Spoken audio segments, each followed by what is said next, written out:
My 5-year-old daughter, Lily, underwent surgery but sadly passed away. While I was consumed by grief, my husband Bob seemed indifferent. At Lily's funeral, Bob and his parents didn't even attend. Have you called him? I've tried calling over and over, but he's not answering. Where could he possibly be? During the entire funeral, I didn't even have time to mourn Lily properly, as I kept trying to reach Bob on the phone. Finally, just before we moved to the burial site, the call went through. "Where are you? It's almost time for the burial. If you don't come now, you'll miss your chance to say goodbye to Lily." When I urged him to come quickly, Bob responded with a tired, disinterested voice, and then said something that shocked me. "I'm not coming to the funeral. Spot has a cold, and we're at the vet right now. Just handle the funeral without me. Oh, and you're not keeping all the funeral donations, okay?" I couldn't believe what I was hearing. Before I could respond, he hung up, and I stood there in shock. Did you reach him? Will he make it in time? He said their dog has a cold, and the whole family is at the vet, so they're not coming. What? My father was even more furious than I was about their reason for not coming. Unable to forgive them, my father came up with a plan and decided to take action. My name is Catherine. I'm 28 years old, and I work as a web designer. I live with my husband, Bob, and our most precious daughter in the world, Lily. Lily is now 1 year old and has grown into an adorable little girl, but her birth was quite difficult. She was born early, at a time when I wished she could have stayed in my belly a little longer. When she was born, she weighed only 3 pounds and was immediately moved to an incubator without me even holding her. On top of that, her organs hadn't fully developed yet, so she had to undergo several surgeries with her tiny body. As a result of the surgeries, Lily somehow managed to survive. However, our relief was short-lived when the doctor told us that even after she was discharged, Lily would need 24-hour care. They explained that she would need to be fed through a tube, and there was no guarantee that her health wouldn't relapse at any time. I regretted not being able to protect her in my womb until she was fully grown, and I couldn't stop crying. Why, my child? Why did this have to happen to us? I blamed myself every day. What made things even harder for me, both mentally and physically, was Bob and his parents, Kevin and Susan. When Lily was born, she wasn't in a condition where visitors could see her, but Bob had informed both sets of parents about her birth. My parents simply congratulated us over the phone, saying they'd celebrate when things calmed down. But Kevin and Susan were different. "She's born. We're going to the hospital right now." They were so excited about her birth that they didn't listen to the full details of Lily's condition and rushed over immediately. "Bob, where's Lily?" Bob, looking a bit awkward, guided them to see her. When they saw Lily, hooked up to tubes and too fragile to be held, they said, "What is this?" Realizing that they couldn't even hold their granddaughter, they blamed me. "Why didn't you give birth to a healthy baby for our family?" "That's right. Do you know how much we were looking forward to meeting our grandchild?"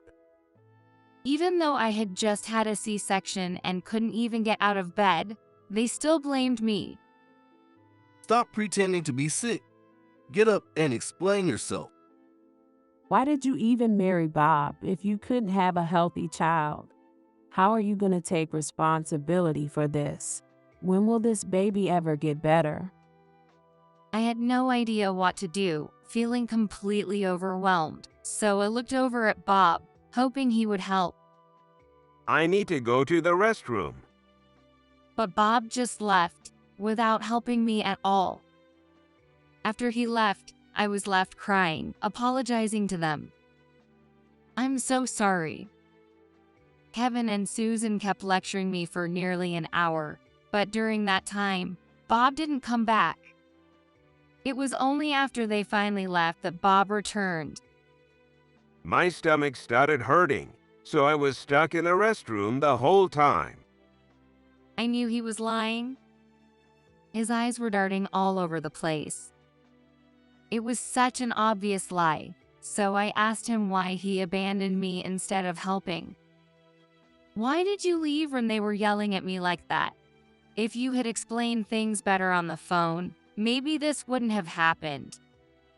Through my tears, I pleaded with him. I thought he would reflect on what happened and try to handle things better in the future. But instead, he sighed deeply and, with an annoyed tone, said, My parents aren't wrong, and you deserve to get yelled at. After all, this is your fault for not giving birth to a healthy baby. Don't try to act like it's my responsibility too. After saying that, Bob clicked his tongue and left. From that day on, Bob never came to visit us at the hospital again. Even after we were discharged from the hospital, Bob continued to treat me and Lily coldly, avoiding any contact with us. Hey, I bought Lily a cute outfit today. Isn't it adorable? No matter how much I tried to reach out, Bob acted like nothing happened. When he did talk to me, it was just to tell me how he was going to avoid us. I've got work dinners tomorrow and the day after, so I won't need dinner. Also, I'm going to start eating breakfast at the office from now on. I understand that he might want to avoid facing the reality that his daughter isn't like other kids, but this attitude was getting harder to deal with. I asked Bob to help out a little with parenting. Hey, Lily is your child too, you know? Please, can't you just listen to me? Help me with raising her. For the first time in a while, I looked him in the eye and told him how I felt. But Bob didn't respond the way I hoped. He looked at me coldly and pushed me away.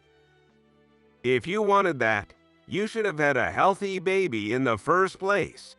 Don't try to push your responsibility onto me. After that, Bob distanced himself from me even more. No matter what I said, he wouldn't listen, and all of my pleas fell on deaf ears. I had nearly given up on the idea of Bob helping to take care of Lily. When I needed a break or had errands to run, I decided to rely on my parents for help. Today, my dad is coming over to take care of Lily since I have to go to the hospital. If that's the case, I won't be home until late. Actually, I'll just crash at a colleague's place tonight. Whenever he heard that my parents were coming over, Bob made sure not to be around. He didn't want them to realize that he wasn't involved in Lily's care at all. On the days my dad came, Bob would find ways to waste time elsewhere, pretending to be busy, so that my parents wouldn't notice his lack of interest in parenting. Earlier today, I bumped into Bob near the station. He said he's working late again tonight. Yeah, seems like it. Bob's such a hard worker. He's probably trying so hard to support you because you're handling all the child care and housework. I wanted to tell them the truth, but I had no proof, and I knew it would just sound like I was complaining. Hearing about how hard Bob's working makes me want to try even harder to help with Lily's care. Watching my dad, who had completely bought into Bob's lies, made my heart ache. Oh right, Lily's surgery is next month. Could you or Mom come over again on that day? Of course. Is Bob going to be at work? He's really working hard for you and Lily. I'll take time off from work to be there for the surgery if you need me.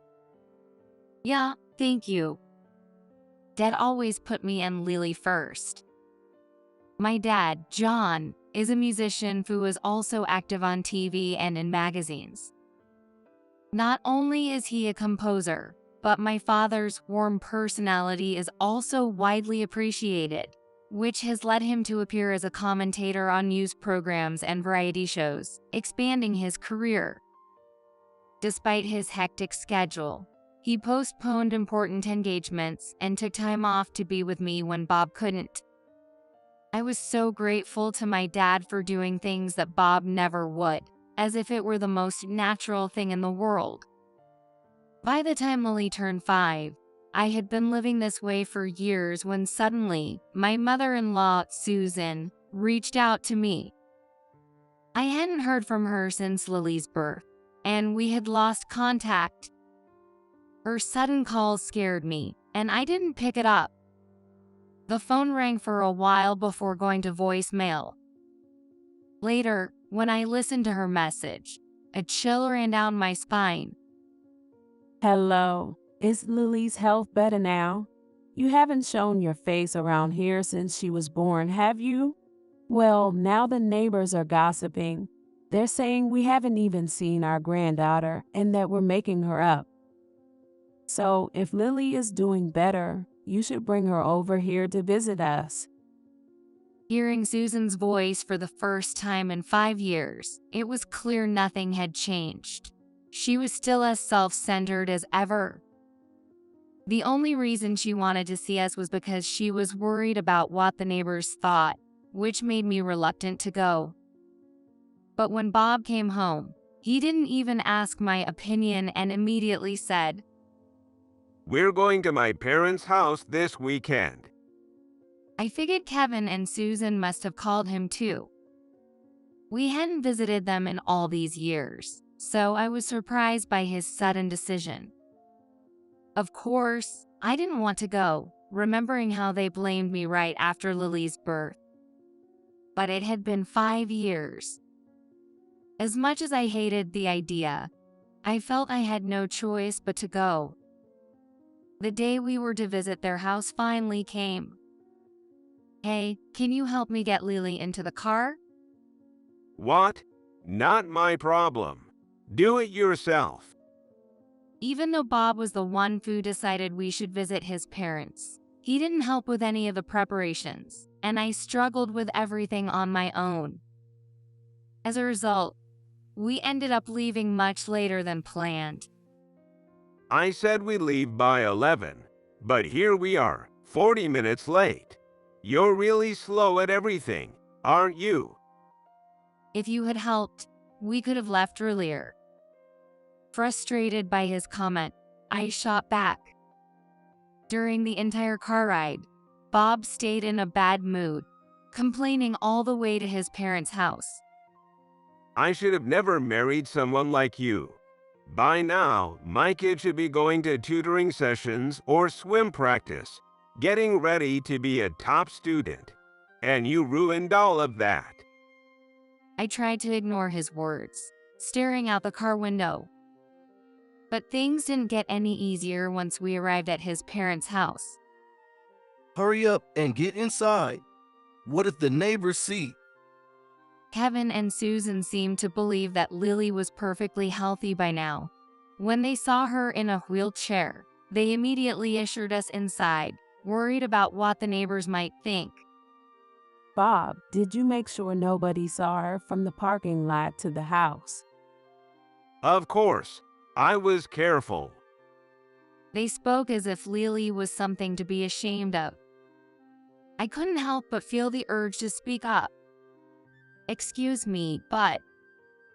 Just as I was about to defend Lily, Susan interrupted me. Catherine, how long are you going to keep Lily like this? She should be better by now, right? You keep putting her in that wheelchair, babying her like this. If you keep spoiling her, she'll never get better. Susan clearly didn't understand anything about Lily's condition. It was the same when she was born. Even though we explained everything, she refused to listen, assuming that Lily would magically recover as she grew older and yelling at us when she didn't. While I stood there, speechless, Kevin chimed in as well. Isn't she causing Bob trouble too? You should just hurry up and get her surgery done. I can't tell anyone at work that I have a grandchild like this. Kevin wasn't interested in understanding either, just saying whatever suited him. It became clear that, even after 5 years, they didn't truly see Lily as their granddaughter. If I had known they would say things like this, I never would have come here. All I wanted at that moment was to leave as soon as possible. Bob, I'm taking Lily home now, so can I have the car keys? What? No way. And by the way, I bought that car with my money. Why do you act like it's yours? If you want to go home, take the train. Bob said this and then went back to the living room to snack with Kevin and reminisce about the past.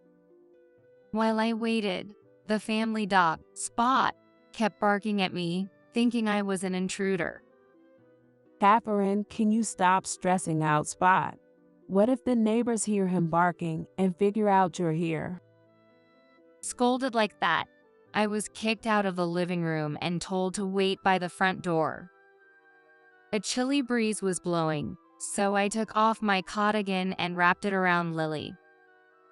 Trying to reassure both her and myself, I softly said, "Lily, I'm sorry, just a little longer, okay?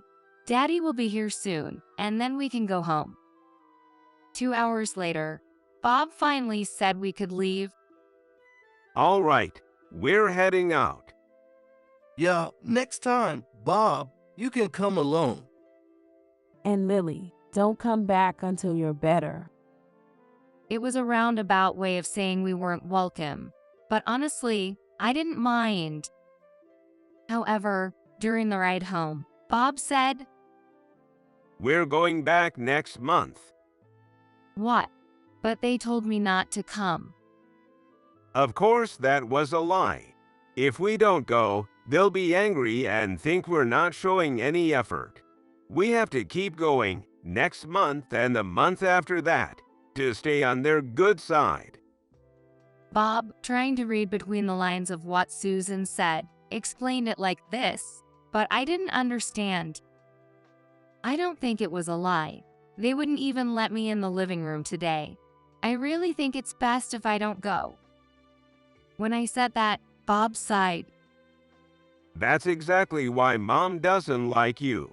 Just do what I say. I ended up being talked into it and agreed to go with him again next month. The day came for us to visit Bob's parents again, but on the day of, Bob suddenly said he didn't feel like going. I think I'll skip it today. You go by yourself. What? If you're not going, why should we? I'll call Susan and tell her we're not coming. What? My mom isn't just sitting around all day. She's making time for us. So get over there already. I was stunned by how selfish he sounded. But I knew if I pushed back now, it would only lead to him taking it out on Lily later, and I couldn't let that happen.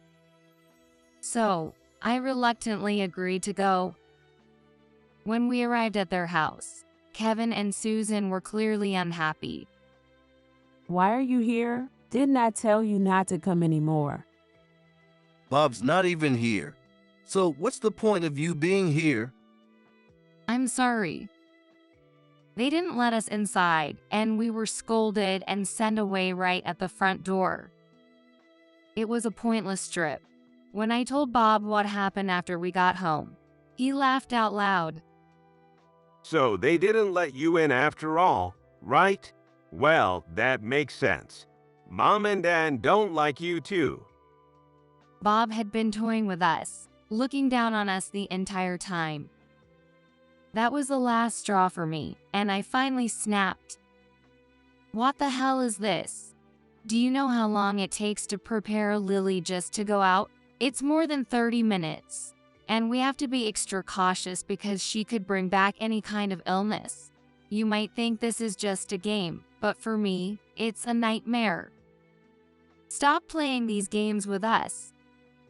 For the first time, I raised my voice at Bob, letting out everything I'd been holding in.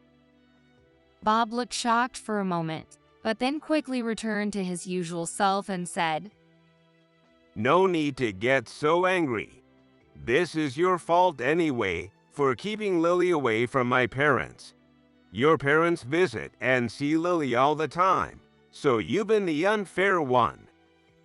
He completely missed the point and started shouting at me, telling me to leave. At that moment, I realized I couldn't stay with Bob any longer. I decided to return to my parents' house. When I returned to my parents' house after a long time, they welcomed me and Lily warmly. If you told us, we would have picked you up. It must have been tough getting here. Your mom made some coffee, so stay a while and relax. I'll take care of Lily in the meantime. My dad busily attended to Lily, making sure I could rest. So, I heard you and Bob had an argument. That must have been hard. I'm sure Bob didn't mean to take it out on you and Lily. He's probably just stressed from work, and you just happened to be there. Don't worry about it. Not knowing the real reason for the fight, my dad tried to reassure me. Thank you. That was all I could say in response to his kindness. Unbeknownst to me, my dad had called Bob to try to smooth things over. I called Bob earlier. He said he realized he went too far and feels bad about it now. He asked me to tell you that you're welcome to come back anytime. What? Bob said that? I was shocked to hear such an apology from Bob, who had never said sorry before. Really? Bob said that? As I was processing this, a message from Bob popped up on my phone. Oh, looks like Bob texted you. Maybe he's saying he misses you and Lily, right? My dad nudged me playfully, grinning. With a slightly hopeful expression, I opened Bob's message, but my excitement quickly vanished. The message from Bob was the exact opposite of what my father had just told me. Bob wrote that he was enjoying the peace without us and suggested that I should just continue living at my parents' house permanently. What did Bob say? I couldn't bring myself to tell my father the truth, especially since he had no idea the message was anything like that. He said I should take it easy here for a little longer. I might stay for another month or so. Since I'm back, I'd like to clean up my old room. I lied on the spot, trying to keep my dad from worrying, and acted cheerful. Of course, my parents were happy to let me stay as long as I wanted. About a week after staying at my parents' house, Lily's condition suddenly took a turn for the worse. While I was taking a shower, my mother rushed in, alarmed by how Lily was acting. Lily? Stay calm. Let's call the hospital first. Panicking, I called the hospital and emergency services. Despite being on the verge of losing my mind, I stayed by Lily's side as we rode in the ambulance. While Lily was undergoing emergency surgery, I called Bob. Hello, Lily's condition suddenly worsened, and she's in emergency surgery right now. Bob, as usual, responded in a lethargic tone. Surgery. Is he not even going to say anything supportive? As I worried about his response, my father arrived, having driven to the hospital. Catherine, how is she? Did you get a hold of Bob? Hearing my father's voice, Bob quickly changed his tune. I'm on my way. Which hospital? Well, the general hospital near my parents' place. As soon as I told him where we were, he hung up. I was shocked by how suddenly his attitude shifted, and I told my dad about it, still in shock. Bob's coming. That's great. You must feel relieved that he's on his way. My father said that, but I couldn't feel genuinely happy. I would later understand the reason for this discomfort, but for now, I was just confused. John, thank you for staying by Catherine's side in my place. I'm here now, so I'll take over from here. The first thing Bob said when he saw us was words of concern for my father. In that moment, I had a vague realization. It became clear that, to him, pleasing my father was more important than Lily. Thanks. Now that you're here, I'll head home. Let me know if anything changes, and I'll come right back. As soon as my father left, Bob's demeanor shifted again. I was relaxing at home, and now this. Don't call me when John's around like that. You forced me to come here.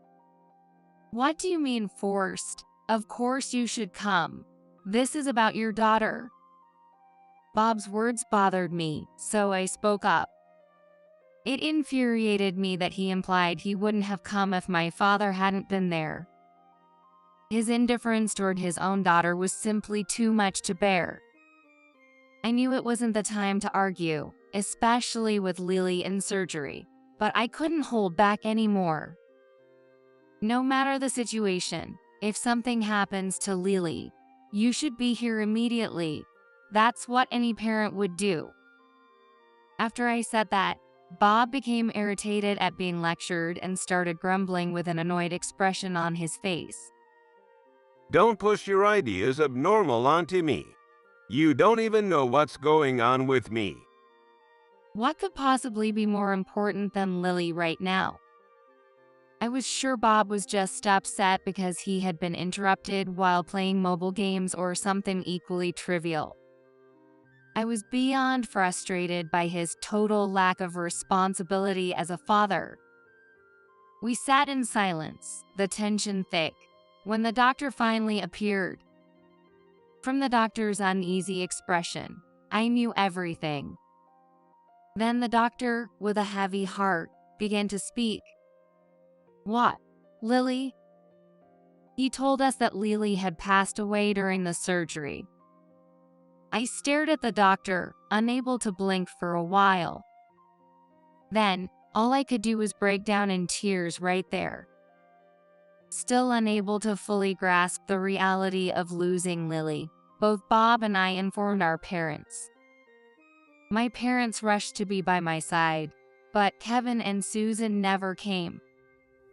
However, I barely had time to think about their absence, as I was immediately busy with paperwork and funeral arrangements. As I began preparing for the funeral, I suddenly realized, wait, where's Bob?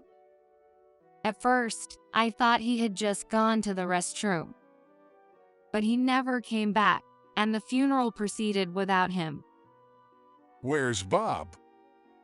Both my father and mother began looking around, realizing his absence. Kevin and Susan weren't there either. Catherine, why don't you try calling Bob? Following my father's suggestion, I tried calling Bob. But no matter how many times I called, he didn't pick up. Other attendees began to notice that neither Bob nor his parents were there, and everyone seemed confused. Even during the service, I kept calling Bob repeatedly. Eventually, it was time to move to the burial site. Bob, where are you?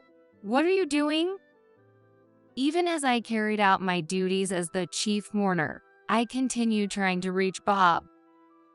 My father also started calling him, and finally, we got through. Where are you? It's time for the burial. This is your last chance to say goodbye to Lily. Hurry. With time running out, I spoke rapidly, urging him to come. Then Bob, in his usual lethargic tone, said, No, I'm not coming. You handle it on your own. Oh, but don't even think about keeping all the funeral donations for yourself. What do you mean you're not coming? And no matter how much Kevin and Susan dislike us, it's basic decency for them to attend, right? I've got bigger things to deal with than Lily's funeral right now. Bob's voice grew louder in response to my words. Spot's sick with a cold, and we've been taking him to the vet. I even stepped out just to take your call. Now I'm going back inside, so I'm hanging up. Bob was prioritizing the family dog's cold over his own daughter's funeral. Without waiting for my response, Bob hung up. I stood there in disbelief. What? I called him back immediately, but I was already blocked. I couldn't believe that Lily's funeral was being pushed aside for this. There were plenty of other options. He could have left Spot with someone, or even taken him to a pet hotel. And why did all three of them have to go to the vet? Surely one person would have been enough. Catherine, what did Bob say? My father rushed over, seeing me standing in shock with the phone still in my hand. I had always made excuses for Bob to save face, but now I couldn't do that anymore. I told my father exactly what Bob had said. Bob isn't planning on attending the funeral. He said the family dog has a cold, and taking him to the vet is more important. As I tried to explain, the sadness overwhelmed me, and I began to cry. My father, looking confused and furrowing his brow, responded. What does that even mean? I went on to tell him that Bob, his parents, and the dog were all at the vet, and that despite not coming to the funeral, Bob still wanted a share of the funeral donations. It's just too much. It's not like all three of them need to be with the dog just because it has a cold. My father gently rubbed my back, trying to comfort me. He seemed to be thinking deeply as he spoke.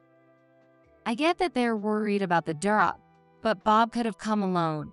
He could have made arrangements and still been here for Lily. It's not just about this funeral. It sounds like Bob has been neglecting us too for a long time. I finally confessed to my father about Bob's rude behavior at home, how Lily and I had no place in his family, and how they constantly spoke ill of us. My father, having trusted Bob with his daughter and granddaughter, was at a loss for words. And that's why I think they don't really care about Lily's funeral. As soon as I said it out loud, the sadness overwhelmed me, and I couldn't stop crying. My father stayed by my side without saying a word, just offering his presence. A few minutes later, my mother came in to tell us it was time to say our final goodbyes to Lily. Let's go. We'll talk about Bob later. My father's words reminded me that Lily was the priority right now, and I shifted my focus. We said our goodbyes to Lily, and the long, painful day finally came to an end. Back at home, I told my parents everything about Bob and his family, starting from the very beginning. My mother was shocked when she learned that Bob had prioritized their dog over Lily. I also told them how I hadn't been able to reach Bob since then. They hated me and Lily. Maybe they feel relieved now. Thinking about it makes me so angry. As I let out the anger that had been building up, my parents nodded quietly in understanding. I completely understand how you feel, Catherine. Let me handle Bob for a while, okay? Okay. I had no idea what my father had in mind, but his words confused me. Sensing my confusion, he spoke gently. Don't worry. Leave it to me and take some time to rest. Trusting my father, I decided to take a break from work and spend some time recovering at home. A few months later, My father, being a musician, released a new song and essay. My mother and I sat together, watching the TV show where he was set to appear. "Oh, here comes Dad."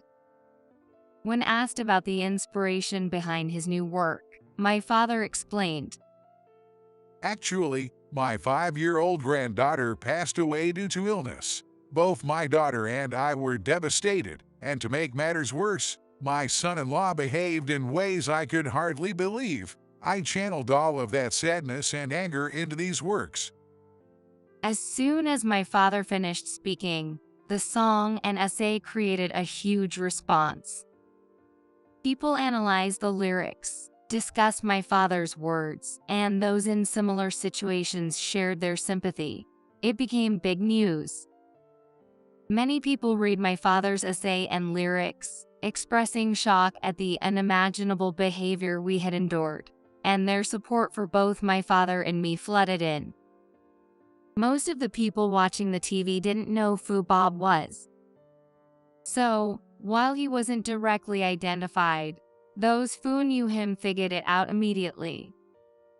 This was because, when we got married, Bob had bragged to everyone about how my father was a well-known musician who appeared on TV and in magazines. I married that famous guy John's daughter. Pretty cool, right? I mean, if you really want, I could get you his autograph or something.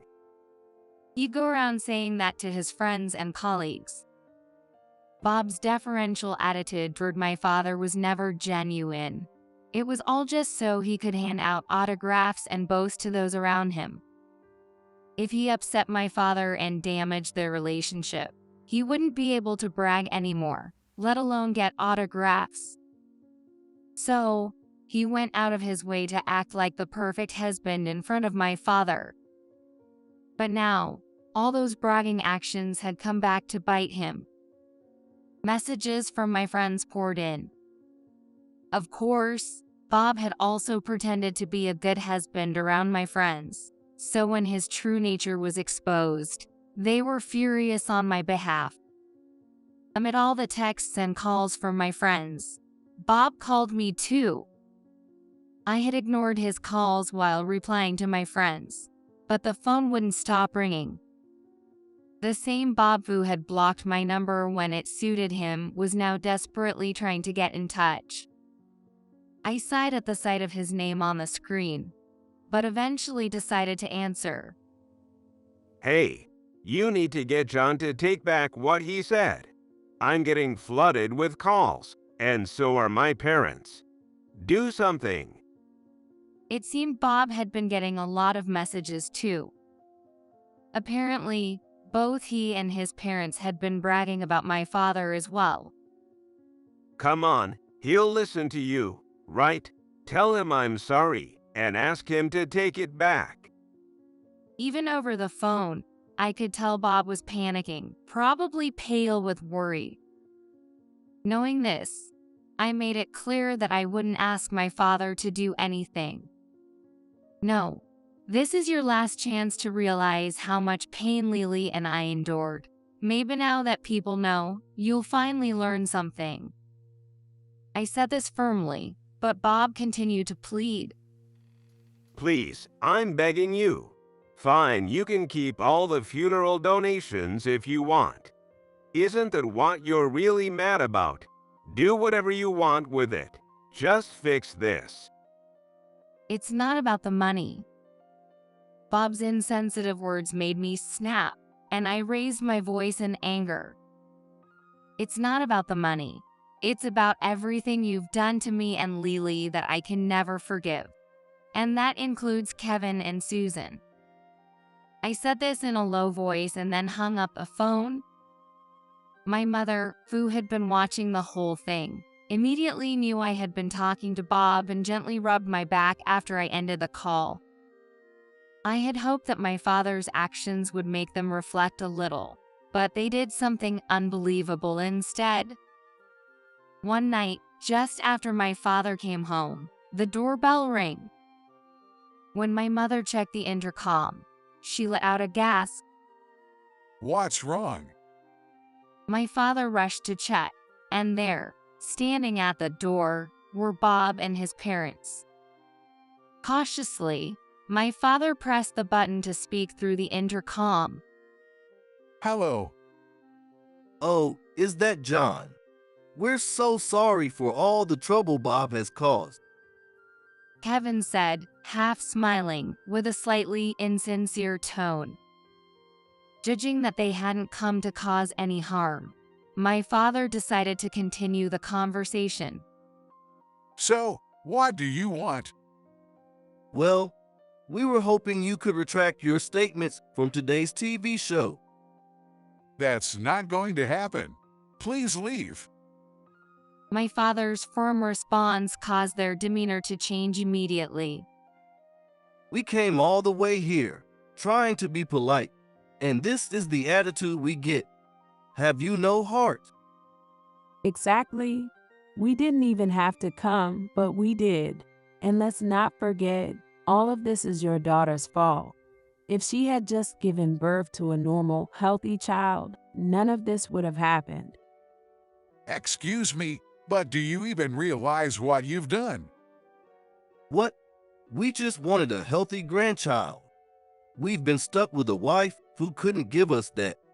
What's wrong with that? Exactly. And it's because you didn't raise your daughter properly that we had to step in and teach her a lesson. All of this is your family's fault. No matter what my father said, they insisted everything was our fault. My father remained calm, but their rude behavior was pushing him to his limit. You can try to get public sympathy all you want, but it won't work. In the end, people will see that you're the one at fault. We're at fault for not having a healthy child. I've heard enough. Regardless of the child's health, it's our duty to love and care for them. Oh, please, spare me the righteous talk. Their shouting became so loud that neighbor must have called the police, because officers soon arrived. Police? No, that's unnecessary. We're just... Kevin started to panic at the sight of the police. Deep down, they probably knew they were in the wrong. They tried to leave in a hurry but were quickly stopped and taken away by the officers. Even during questioning, they were more worried about public opinion than anything else. The next day, we found out that reporters had shown up outside our house, and the incident ended up in the tabloids. The headline read, "Is this the family behind the heartless words mentioned in John's essay?" And it quickly became a hot topic. As soon as people identified Bob and Kevin, their companies were flooded with calls questioning why they were employing such people. The number of complaints led both Bob and Kevin to be placed on house suspension. Faced with relentless harassment from strangers, the three of them became too afraid to leave their house and eventually resigned from their jobs, choosing to live quietly in hiding. One day, Bob sent me divorce papers in the mail. Along with them, he included a letter. "Well, I'm giving up all rights to the house to you." Bob had given up the house we once shared with Lily, along with all of his assets, and it seemed they had fled somewhere. After reading the letter, my father said, Well, at least you managed to get divorced without any trouble. "Yeah?"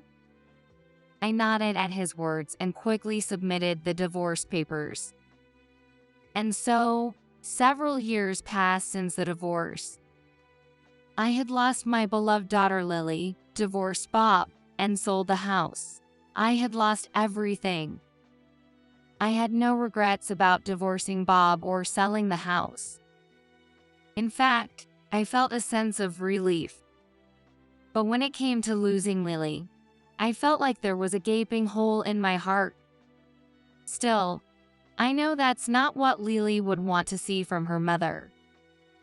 So, I've kept moving forward, returned to work, and am gradually rebuilding my life. Lily, today your mom is going to do her best again. I say this to her every day, and her memory continues to give me strength. Even if I meet a wonderful partner someday and have more children, I will never forget Lily. When I'm blessed with a new life, I'll make sure to tell that child all about her. For Lily's sake, I'll live today to the fullest and make it a wonderful day. My name is Catherine. I work at a branch of a major company. I've been dating my senior coworker, Bob, for 2 years, and today is the day of our wedding. To prepare for this day, I've made several trips to the venue, handling all the wedding preparations. The only disappointment was that I wanted to choose the venue and my wedding dress together with Bob, but for some reason, he's been really busy and couldn't join me. As a result, I ended up making most of the decisions on my own, but I kept telling myself that once we're married, we'll always be together. And on the day of the wedding, I got a call from him. I overslept. What? But the ceremony is about to start. What can I do? I overslept. I know, but what time can you get here? Well, I'm still kinda sleepy. Wake up. I'm awake, but I'm gonna eat and get ready, so I'll be pretty late. You've got to be kidding. You can handle the ceremony on your own, right? Isn't it weird to have a wedding without the groom? Don't worry about it. There are weddings like that, right? And I'm just running late, so you don't get mad. The venue staff is really worried too. Of course I'm upset. Cut it out. You're making me not want to get married. What? Look, I'll show up no matter how, okay? Just start the ceremony by yourself. By myself? And with that, the call ended. I never expected something like this to happen, and I was pretty shocked. But since he said he was coming, I had no choice but to proceed with the ceremony. However, the words, "no matter how," stuck with me. No matter how? What does that mean? Despite my worries, I couldn't reach Bob after that.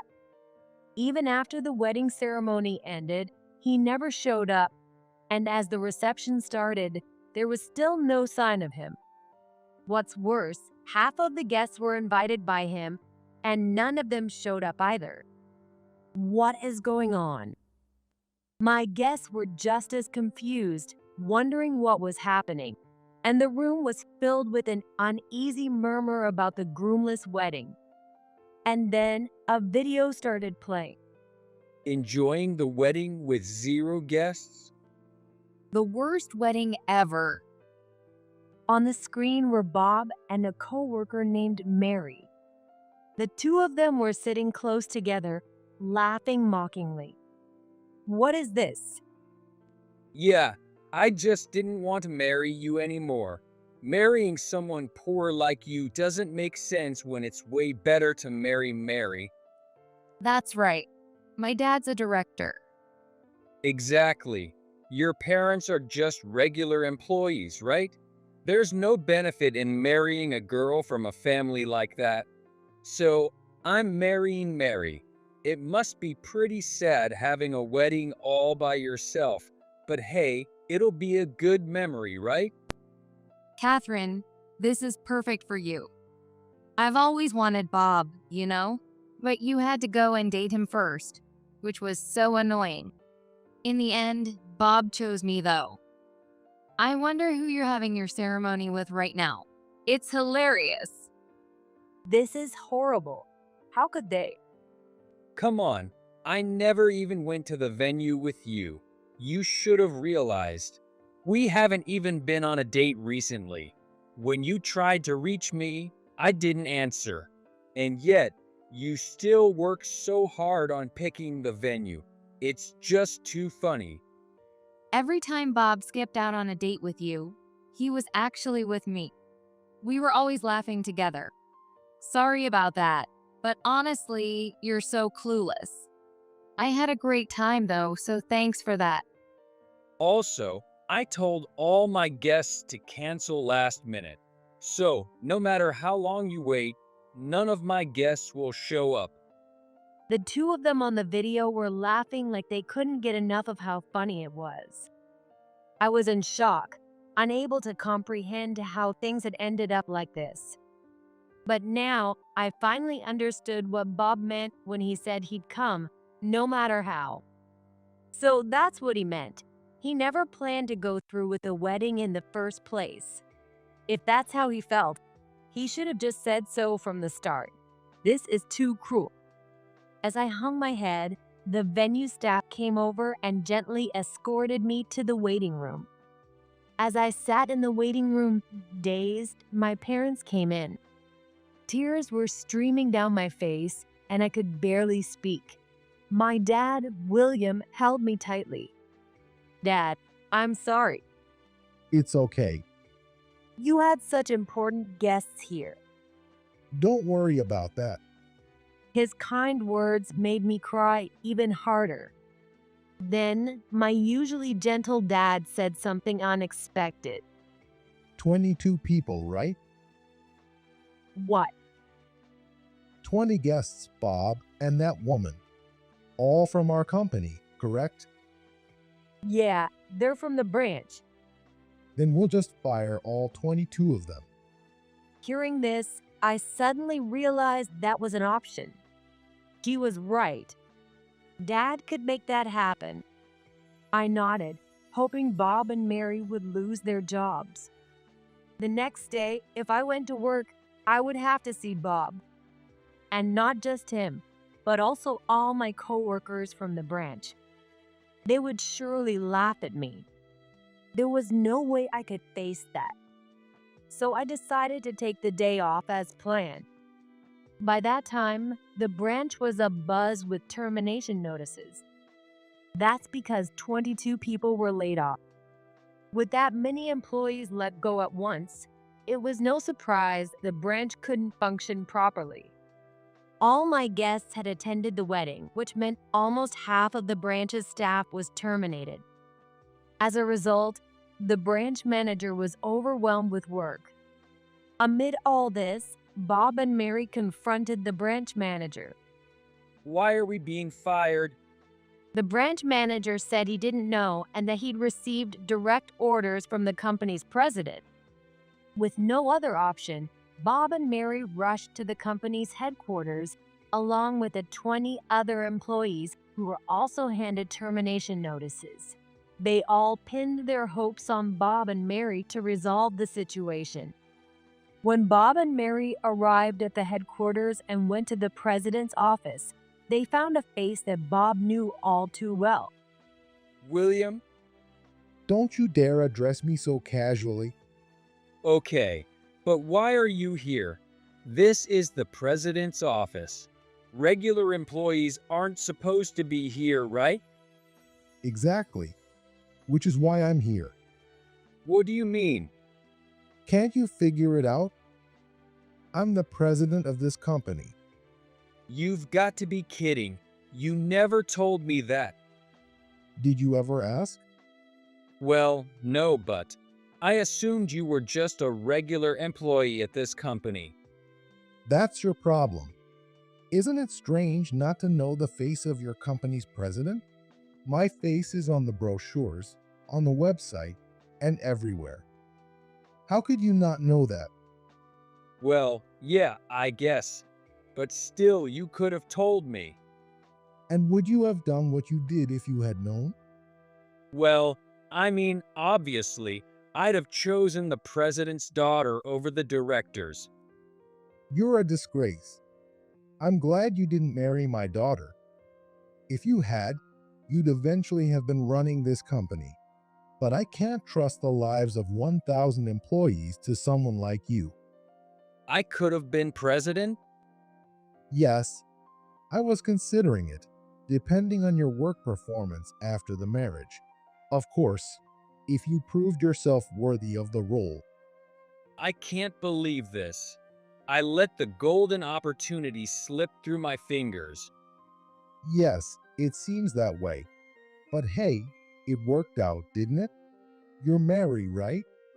The daughter of Director Thomas? Yes, I'm his daughter.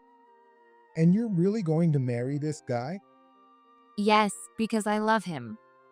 Well, good luck with that.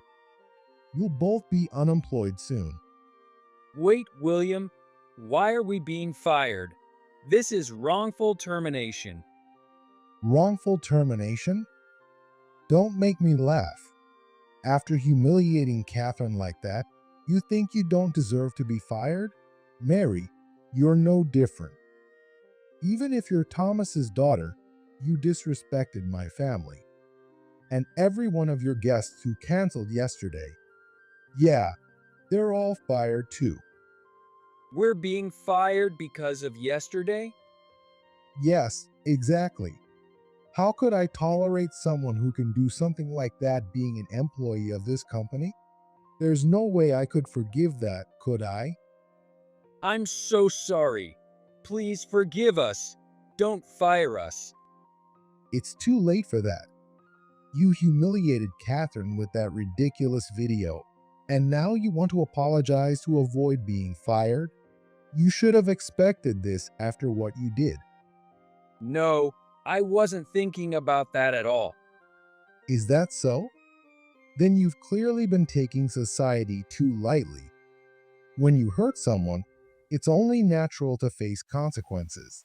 So being fired is the most reasonable outcome, don't you think? Please, William, I'm begging you. Enough. Get out of my sight.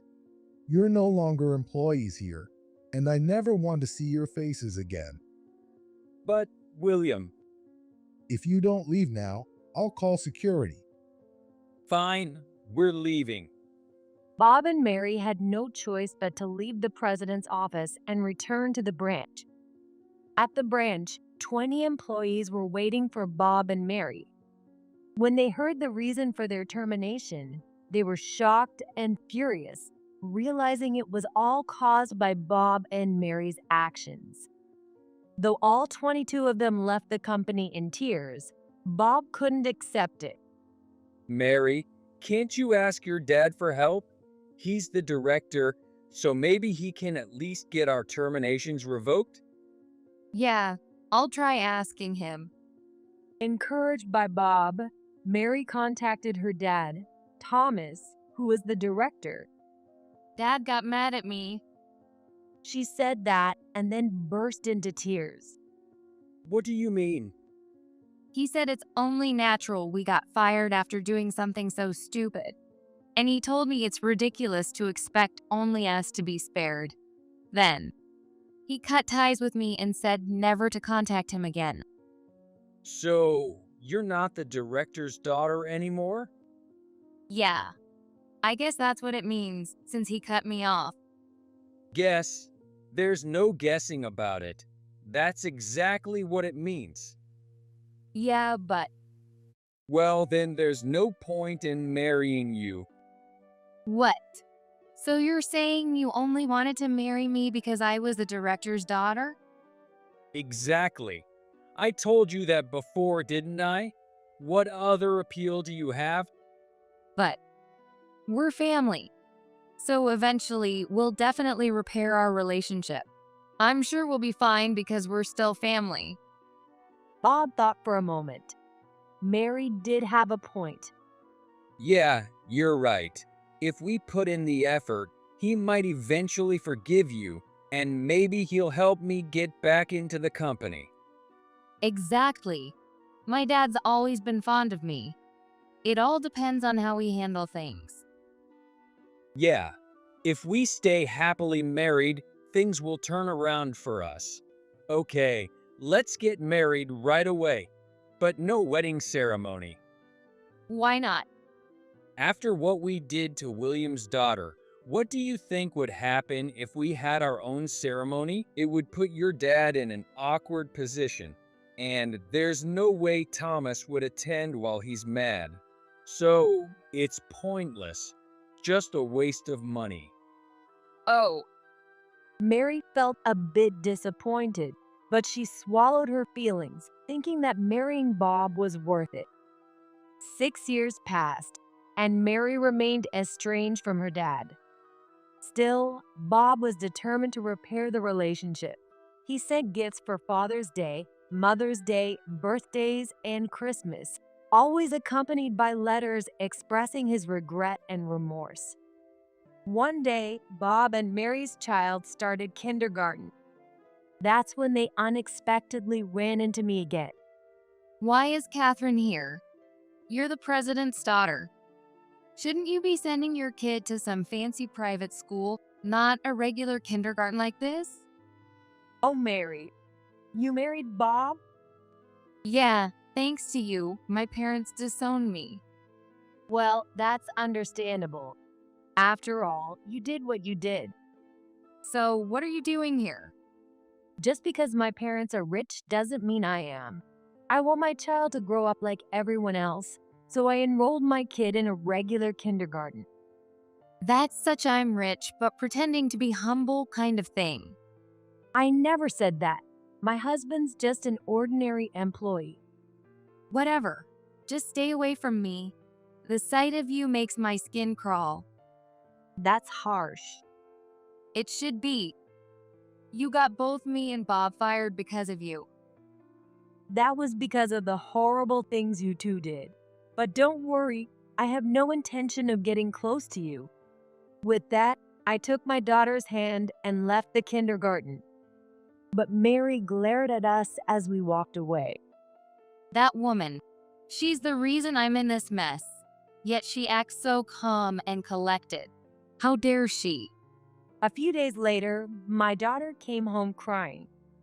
When I asked what was wrong, she said no one would play with her. Wondering what had happened, I tried reaching out to the other moms, but no one answered my calls.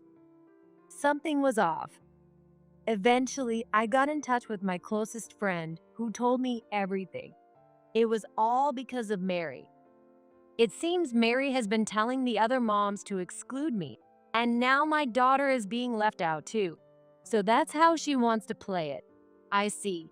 Well, I won't let this go.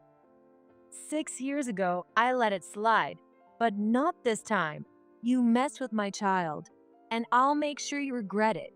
I'll drag you to hell. With that vow, I immediately hired a private investigator. After a while, the report from the investigator arrived. This is interesting. I've learned something quite amusing. Better remember this. With that, I decided to take action. A few days later, I got a call from Bob. Why did you tell Mary's parents about our debts? I just sent an envelope. I've never even met them, so how could I possibly talk to them? You sent the investigator's report, didn't you? Oh, looks like you figured that out. Mary's parents seem to be quite strict, don't they? It would have been a shame for them to be kept in the dark about the truth, don't you think?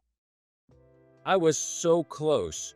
I was so close to making things work with Thomas, but now, thanks to you, everything's ruined.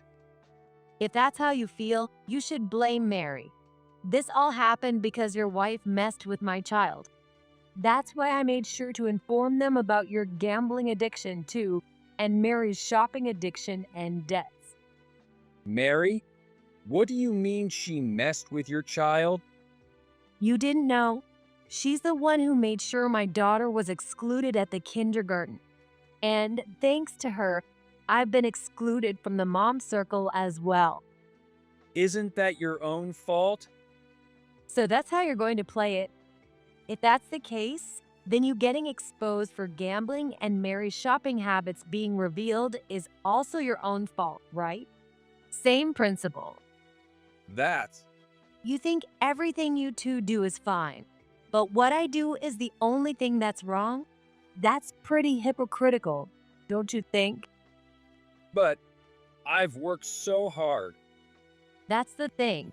If you hadn't done what you did 6 years ago, Thomas wouldn't hate you now, right? It all started with you two. But I worked so hard. Everyone works hard. You're not the only one. I've worked hard over the past 6 years, too. We're all in the same boat. But did you really have to tell them about the gambling? I told you. I didn't say anything. I just sent the paperwork. You get what you give. 6 years ago, I couldn't do anything, but now I can, especially when it comes to protecting my child. I'll do whatever it takes. That's cruel. Cruel? Compared to being left at the wedding, I think this is nothing. Back then, I felt like my life was over. So, Mary getting scolded by her parents? That's small potatoes, especially since they've ignored me for 6 years. This is just more of the same, right? Or were you planning to keep lying and deceiving them forever? I was working so hard to get back into the company with Thomas's help. You've ruined all my efforts. So what? My daughter was hurt by your wife, and you expect me to care about your efforts? That was Mary, not me. I didn't do anything. You're a married couple, aren't you? You're in it together. If I have to spend another 6 or 10 years on this, I'll never make it back into the company. Let me tell you something. No matter how much you try to win over Thomas, even if he lets you back into the company, my dad never will. He's still mad at you. This is terrible. My life. That's the nature of revenge, isn't it? It's not pretty. Why are you doing this? I never thought you were this cruel. Well, coming from you, I don't think that's a fair judgment. But this is too much. Don't be so dramatic. This is just the beginning. It's far from over. What? Just the beginning? Exactly. My revenge on you and your wife has only just begun. What are you planning to do? I'm not going to do anything. Things will happen on their own without me lifting a finger. Stop it. Don't mess up my life any more than you already have. I already told you, I'm not going to do anything, but just wait and see. The little tower you've built will come crashing down so easily. With that, I hung up the phone. Bob screamed in terror at the end, but I just smiled softly.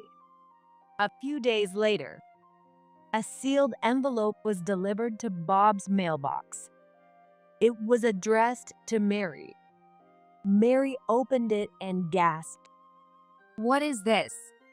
What's wrong? What do you mean, what's wrong? Look at this. What is this? What are you talking about? She shoved the contents into Bob's hands. It was a picture of Bob laughing and cozying up to another woman, along with a report. Seeing the undeniable proof in front of her, Mary's face twisted in anger as she yelled, You've been cheating on me? Well, I'm right here. No, of course not. Why would I ever cheat? This must be some kind of prank. Maybe it's photoshopped. I've never cheated on you. Bob forced a smile, but it was strained. Mary continued to accuse Bob relentlessly. But then, as if it were perfectly timed, Bob's phone rang. Is that a call from a woman? It's not. With a sinking feeling, Bob opened his phone. There was a message from an unknown number. The subjects read, Affair. Curious, he opened it and found an attached video. It showed Mary entering and leaving a hotel with a man Bob didn't recognize. They were sitting close together, their shoulders pressed tightly, happily drinking and occasionally kissing. Now, this was undeniable proof. What is this? You're the one cheating. What are you talking about? Mary turned pale as Bob shoved the video at her. Her lips quivered and she forced an awkward smile. You've been accusing me, but it turns out you've been cheating too, hasn't it? No, it's not like that. I didn't do anything like that. This has to be some kind of prank, obviously. Though they exchanged nervous laughter, they both fell silent, knowing that pushing the issue any further would only backfire. From that day on, they unintentionally began to distance themselves from each other. At the kindergarten, I noticed Mary's child looking confused. Mommy and Daddy don't talk anymore. Why don't they talk even though they're standing so close? Every time I overheard them, I couldn't help but smile to myself. Sometime later, on my way back from dropping my child off at the kindergarten, Bob was waiting for me. He looked disheveled, and his wrinkled dress shirt and suit made him look more like a single man than a married one. "Oh, Bob, you're looking pretty rough. What happened to Mary?" Because of you, my marriage is ruined. "Because of me? How so?" Because you sent that stuff. "What stuff? I haven't done anything." It was you. You put those pictures of me with another woman in my mailbox, and you sent me the video of Mary's affair. "I didn't do any of that. You got the wrong person." No, it was definitely you. "Do you have any proof?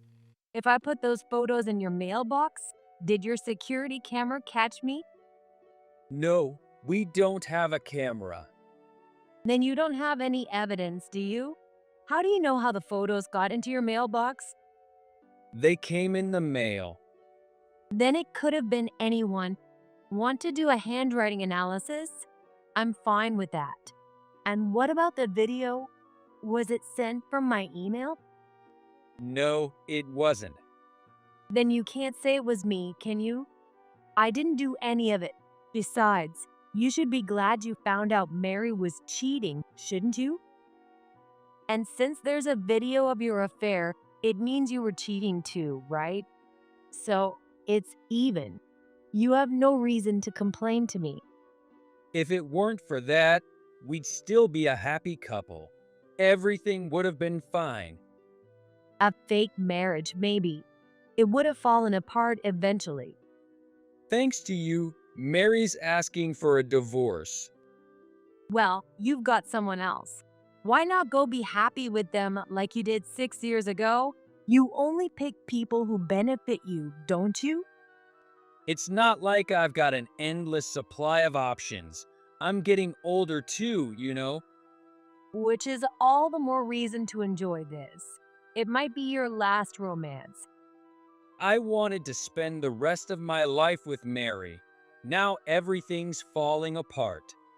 I told you I didn't do anything. The truth is, I really didn't. All I did was send Mary's parents the investigation report, then wait for the right moment to send Bob and Mary the photos and videos when their relationship was already shaky. But honestly, I didn't expect it to work out so perfectly. If Mary divorces me, I'll never be able to return to the company. You were still thinking you could come back to the company?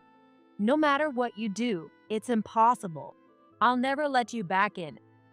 It's your fault. You destroyed everything. Everything that's happened to me is because of you. Blaming others for everything is pathetic. Say whatever you want. I'll make sure you understand just how much I hate you. You should hate Mary, not me. If she hadn't done something so stupid, I wouldn't have done anything. I didn't plan to drag you down to hell, and I wasn't even holding a grudge. I'm happy enough without having to do that.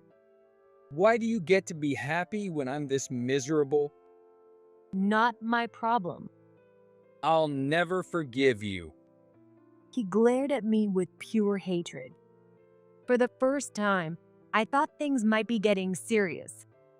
Then Bob lunged at me, swinging a punch. I couldn't dodge in time, and I fell to the ground as passersby screamed, some even pulling out their phones to record the scene. "Bob, if you keep this up, your photo will be all over social media. Is that what you want?" And hitting me, that's assault. Damn it. Frustrated, Bob cursed under his breath and ran off. A person nearby saw me sitting on the ground, trembling with fear, and came over to check on me, offering some comforting words. After thanking them, I managed to stand up and make my way home. Once home, I checked social media and saw that the incident with Bob had already been posted online. With this video, I can press charges. Time for payback. I went straight to the police and told them it was me in the video and that Bob had assaulted me. I filed an official complaint for assault. I also called my dad and he rushed to the police station. Being a well-known CEO, the police were familiar with him. With the CEO's daughter as the victim, it turned into a big deal. The police moved quickly to arrest Bob, and before I knew it, he was in custody. Bob was busy with police questioning and other legal matters, but when I went to visit him, he started crying and begging. I was wrong. I'm begging you, please settle this out of court. You need to go through your lawyer for that. I can't afford a lawyer. There's always a public defender. They never do a good job anyway. Well, that's tough, but I'm not here to settle. I came to tell you that. Why won't you settle? Because I don't feel any reason to. You hit me, and that's a fact. So why should I forgive you? Also, you hurt my daughter's feelings, and that's a fact too. If this goes on, I'll lose my job. You betrayed me, and you hurt my child. You deserve to fall into hell. Don't say that. Mary's asking for a divorce. I heard that already. This isn't anything new. My parents said they're going to cut ties with me too. Did I really deserve all this? Since you clearly don't understand the harm you've caused, maybe some time in prison will give you a chance to reflect. Even after that, Bob kept pleading for a settlement, so I named a settlement amount. Mary refused, saying they couldn't afford such a high amount for Bob's sake. As a result, the negotiations fell apart, and Bob was sentenced to prison. After being sentenced to prison, Bob was forced to sign the divorce papers that Mary brought him, finalizing their prison divorce. No one came to visit him, and he spent 15 years behind bars. However, when he thought he could finally live in peace after his release, he was met with a new challenge: Mary's demands for alimony and child support. Mary had reconciled with her parents, who helped her hire a lawyer and demand a large sum for both. On top of that, her parents constantly berated Bob, saying that marrying him had been a huge mistake, which took a heavy toll on him emotionally. After enduring 15 years, Bob was finally released, but life wasn't kind. He couldn't find work due to the stigma of being a convicted felon, and he couldn't pay the money owed to Mary. He was pressured to borrow money to make a lump sum payment, but without the means to repay it, he worked part-time jobs and took on night shifts at a factory. Eventually, he suffered a tragic accident that cost him an arm. Even then, he couldn't repay the debt, and now he lives alone in a dark, cramped apartment, barely getting by. As for me, my husband took over my dad's company, and I live peacefully as the CEO's wife. Looking back, I feel truly lucky that I didn't end up marrying such a cheater. My name is Alex Watson. One day, my husband said this. I got your twin sister pregnant. The pretty one's better. Get lost, you ugly woman. He slapped divorce papers in front of me. What? You got my sister pregnant? I was so stunned by the sudden news that I repeated his words like an idiot. Yeah, that's right. So hurry up and sign those divorce papers. The turn of events was so sudden that I felt like I was in a nightmare. But my husband wore a smug look, as if to say there was no way I would refuse. We had been married for 4 years. His parents were wonderful people who never nagged or interfered. They believed that young people should sort out their own issues without meddling from older generations. Because of that, no matter what happened, we had to solve it ourselves. I told myself that overcoming these challenges together would strengthen our bond. We worked through problems by talking things out. We fought, we made up, and I thought our relationship deepened over time. But that only lasted in the beginning. After the first year, my husband started to change. He began thinking he was superior just because he worked, and our arguments became more frequent. You think working makes you better than me? Yeah, that's right. I'm the one supporting us after all. I work too, you know. A woman's job is just playing around. It's not the same as a man's work. Yes, it is. Absolutely. Oh yeah, if you're so confident, bring home the same paycheck I do. You can't, so stop acting all high and mighty. He had no idea how much I actually earned. If he found out, there was no telling what kind of trouble he'd stir up. So I'd never told him about my income, not even once. His family owned a business, and eventually he was set to take over. Because of that, he already saw himself as someone special, a future CEO. If his father shared the same mindset, I could have easily blamed poor parenting. But that wasn't the case at all. His dad was a kind man who cherished his wife and never believed that working made someone superior. I wondered how someone like my husband could come from such a considerate man. He didn't seem pleased that I worked either. His stance was that I could work if I wanted to, but the house had to be perfectly managed. So, if dinner wasn't ready when he got home, he'd be in a bad mood. No matter how busy or tired I was expected to be a wife and homemaker. And whenever I voiced my opinions, he would retort with, A woman like you thinks she can argue with me? I'm not arguing with you, I'm just stating my opinion.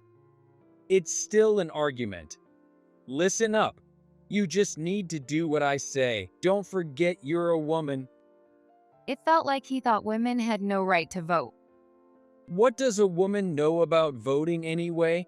Just listen to your husband. It was beyond outdated.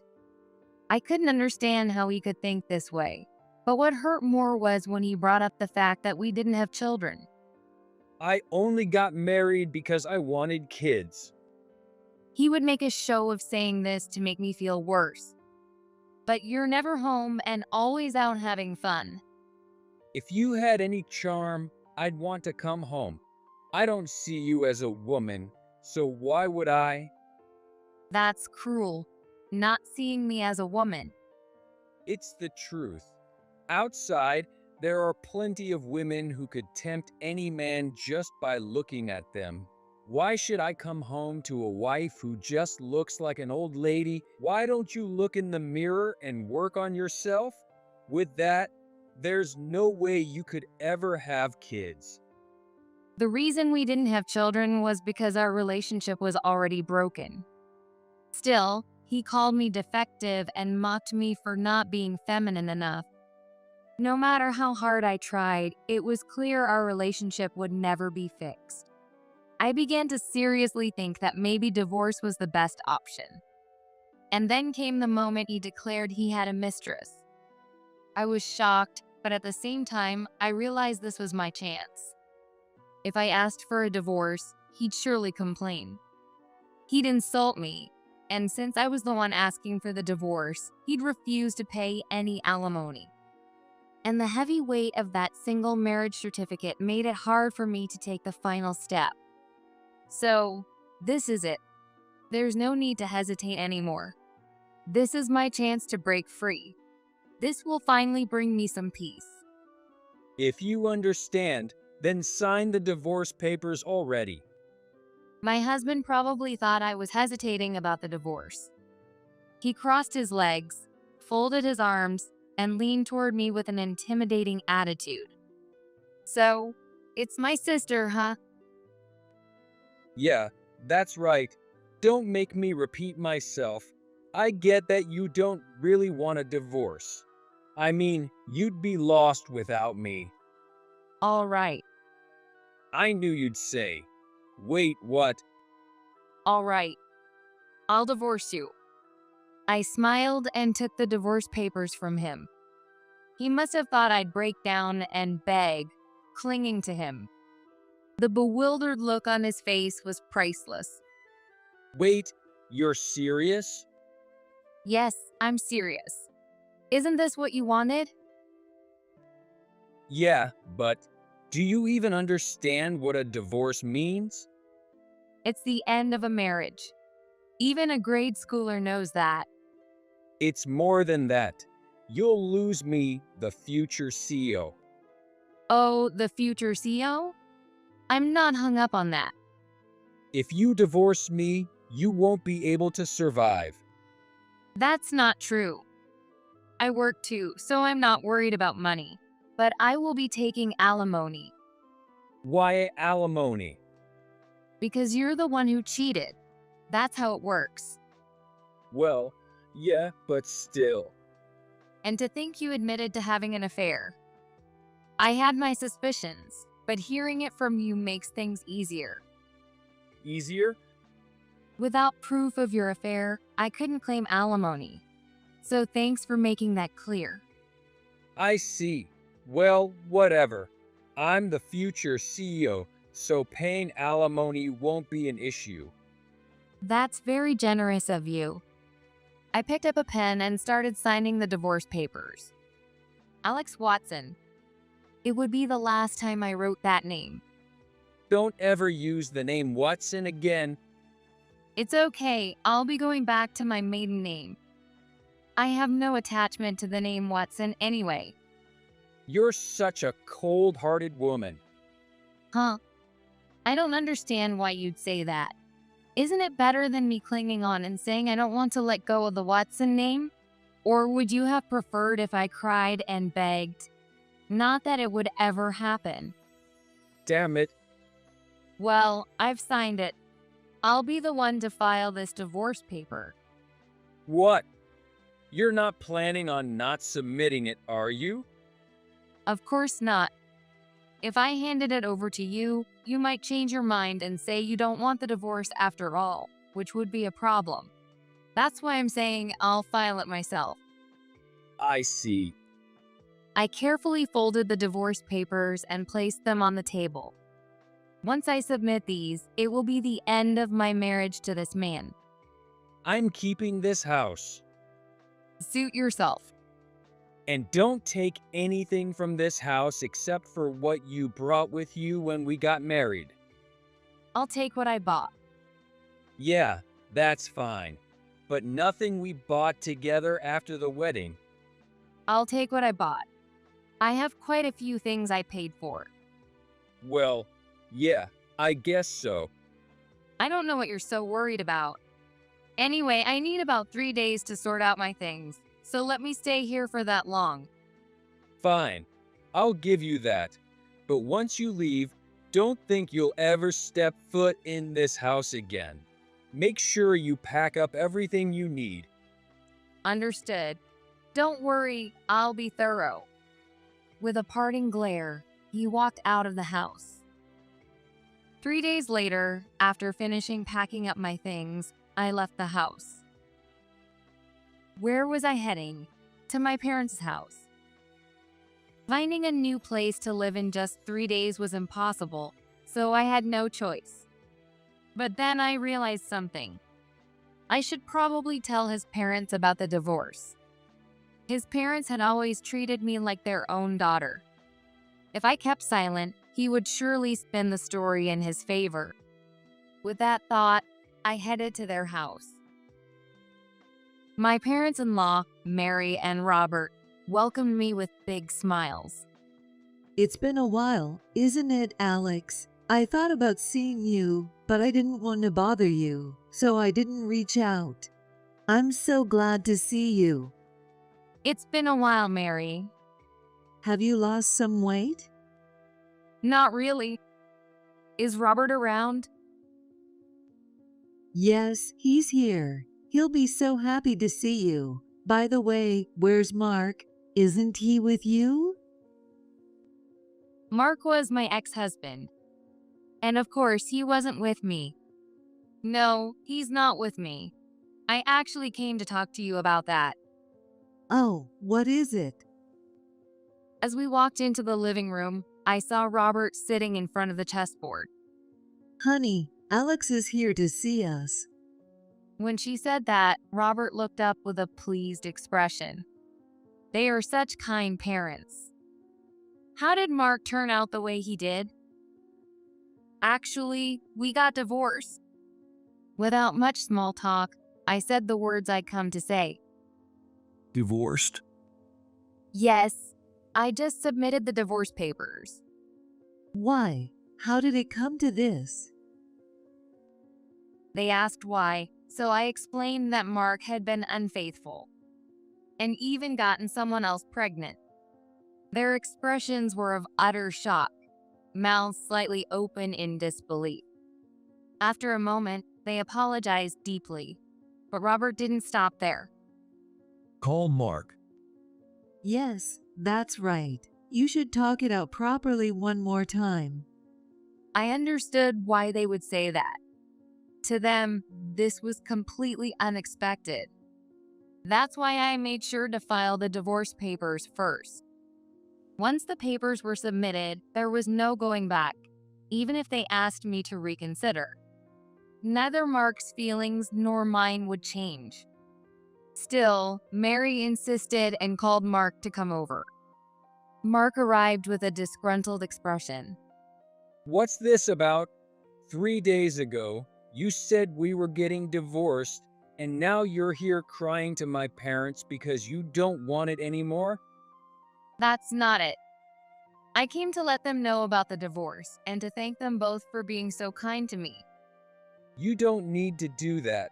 We're not family anymore, so stop doing unnecessary things. Mark, what do you mean by unnecessary? Cheating and then getting the woman pregnant? You have the nerve to say such things. It couldn't be helped. She's pregnant after all. No, you're wrong. The one you got pregnant was Alex. Huh? What nonsense are you talking about? Alex never got pregnant, no matter how much we tried. Marrying this defective woman was the biggest mistake I made. How dare you say that? I'd heard about it, but I never thought my own son would say something so cruel. We trusted you, but it's over now. This is the end of our family. Huh? Mom, you're exaggerating.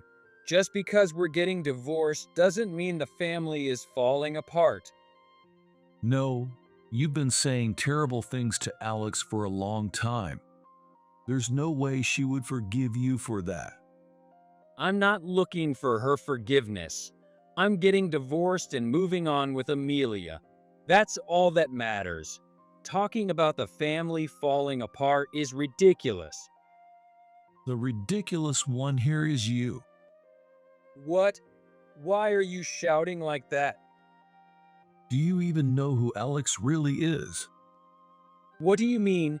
She's just a defective woman who can't have kids. That's not it at all. But who cares? My mistress is pregnant, so now you and Mom can have a grandchild. And after me, our child will take over as the next president. Everything will be fine. You?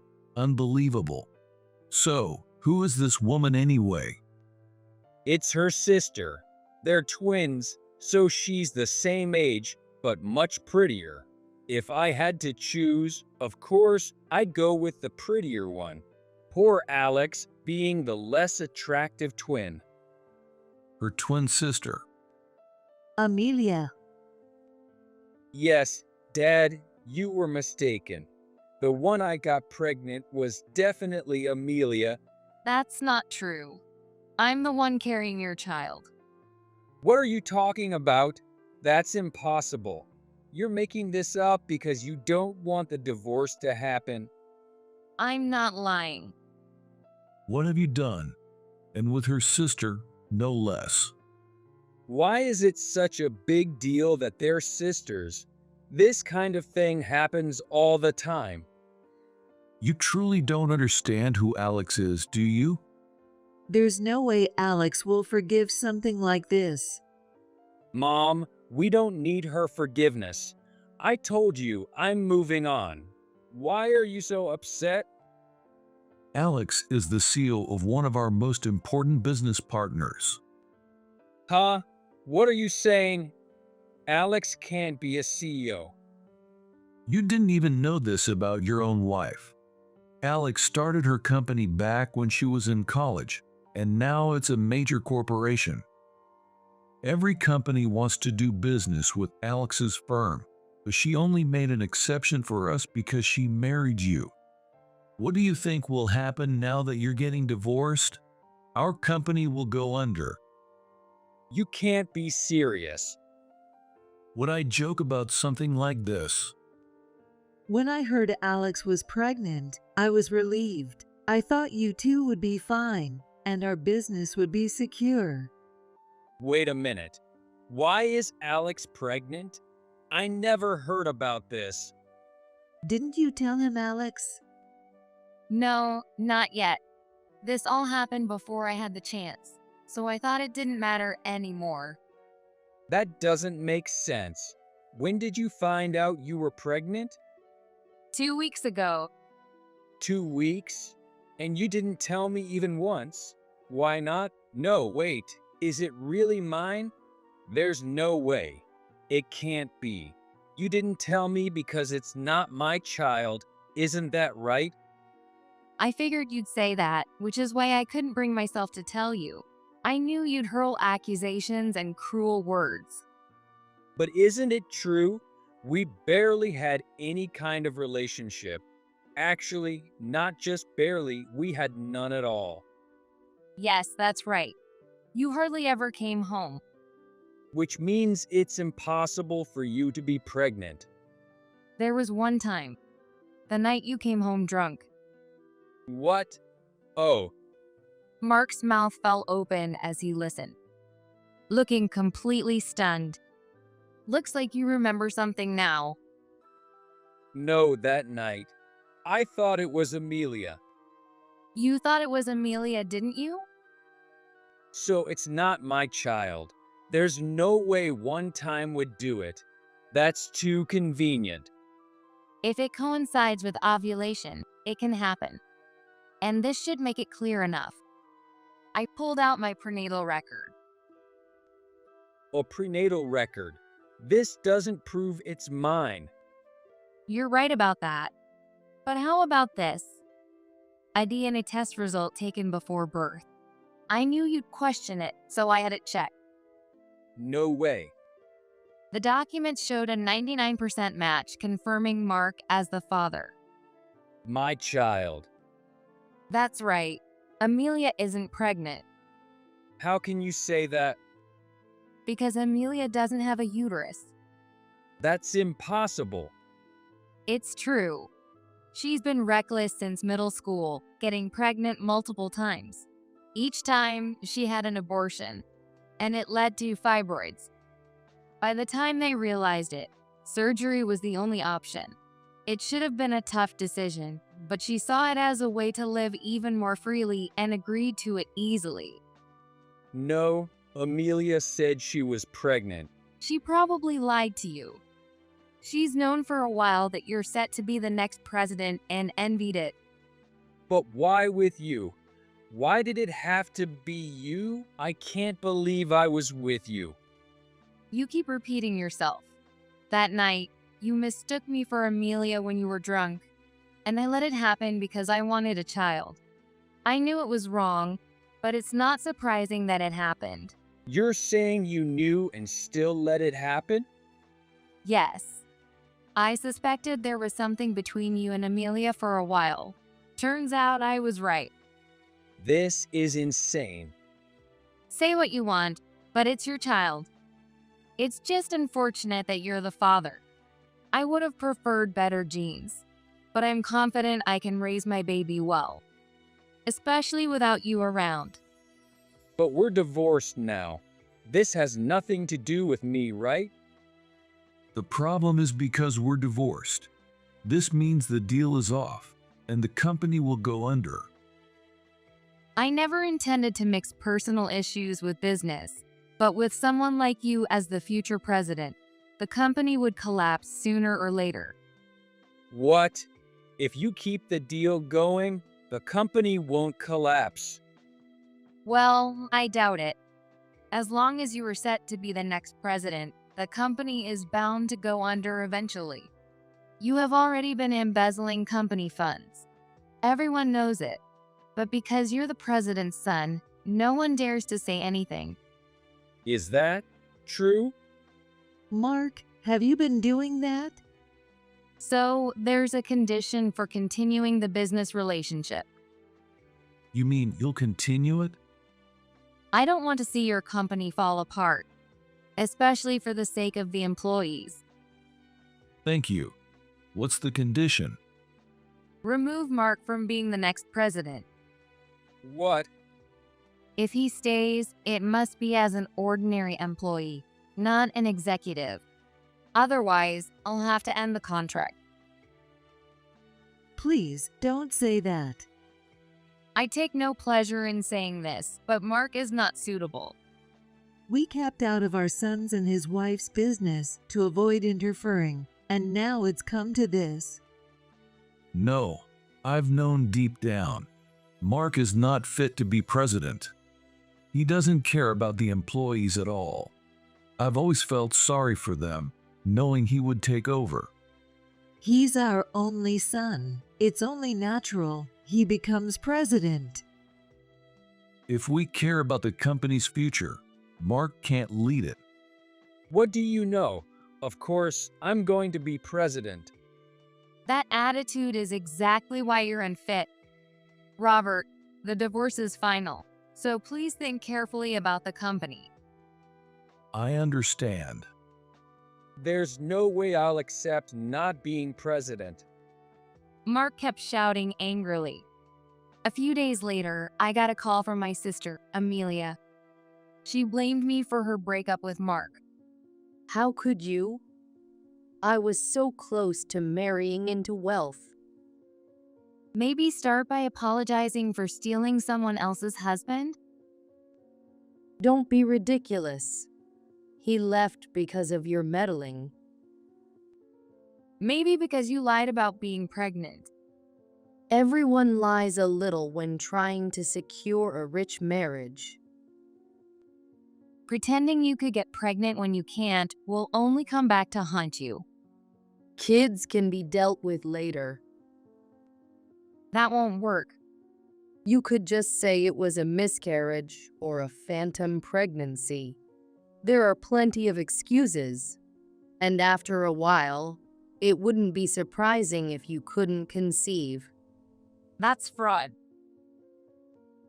It's not fraud. It's a marital issue. Once the wedding is done, everything else can be managed. But you exposed everything and ruined my chance. Now I have to find another wealthy match. Do you know how hard that is? I understand. Just stop talking about me. Sure. If you think lying will make you happy, go ahead. With that, I hung up the phone, feeling a sense of satisfaction. It was all over, or so I thought. But a while later, I ran into Mark outside my company. He no longer looked like the son of a CEO, but more like someone wearing cheap clothes and struggling. Hey, Alex. Well, Mark, you look different. I swallowed the rest of my words. This is your fault. There he was again, blaming me. What exactly is my fault? Since then, my parents have been fighting constantly. Your parents? Fighting? That's unusual. Why?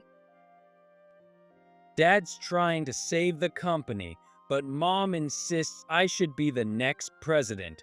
Every conversation ends in a massive argument, and even the police have been called a few times. I see. And because of that, they're getting a divorce. Oh, so what about the company? Dad's holding it together, but he said I was spoiled by my status as the son of the president and kicked me out of the company. Good for you. Good for me? I was told to find a job and start from scratch like everyone else. Now, no matter where I go, people look down on me. I'm told I'm incompetent even though I know I'm talented. This is all your fault. Maybe you really are incompetent. I'm not incompetent. Sure. And now, since I'm no longer the next president, women don't even look at me. I shouldn't have broken up with Amelia. Even if she couldn't have kids, she was beautiful, and that would have been enough for me. How foolish can you be? Hearing you talk like that just makes me so glad we're no longer together. Why am I the foolish one? So, how is Mary doing? She's living with me now, but she doesn't work at all. Maybe she can't work because she's been the CEO's wife for so long. Yeah, that's probably it. So I'm supporting her. Wow, you're supporting her? Yeah, but regular salaries are so low. It's not even half of what I used to have. Now I really understand how tough it is, and it's all your fault. If everything is my fault, then don't talk to me when you see me. I couldn't help it. I had to complain when I saw you. Pathetic. By the way, what about you? When we broke up, you said you were the CEO of a major company. That was a lie, right? You're probably just some manager or something, aren't you? Believe what you want. If you were a CEO, you'd be driving, not walking around here. There's no way you're really a CEO. Is that so? Well, since we're right in front of my company, walking seems perfectly fine, don't you think? In front of your company? I pointed to the towering building in front of us. You're the CEO here? No way. That can't be true. There's no way someone as young as you could run this place. You're probably a janitor or something. You really want to believe that, don't you? So, you really are. Yes, I'm the CEO. And by the way, how could you not know who your company's biggest client is? Maybe that's why you were dropped as the next president. You were the one who ruined that for me. Yes, I did. But it's also because you're just not fit for the role. Accept it. Accept it? But are you really the CEO?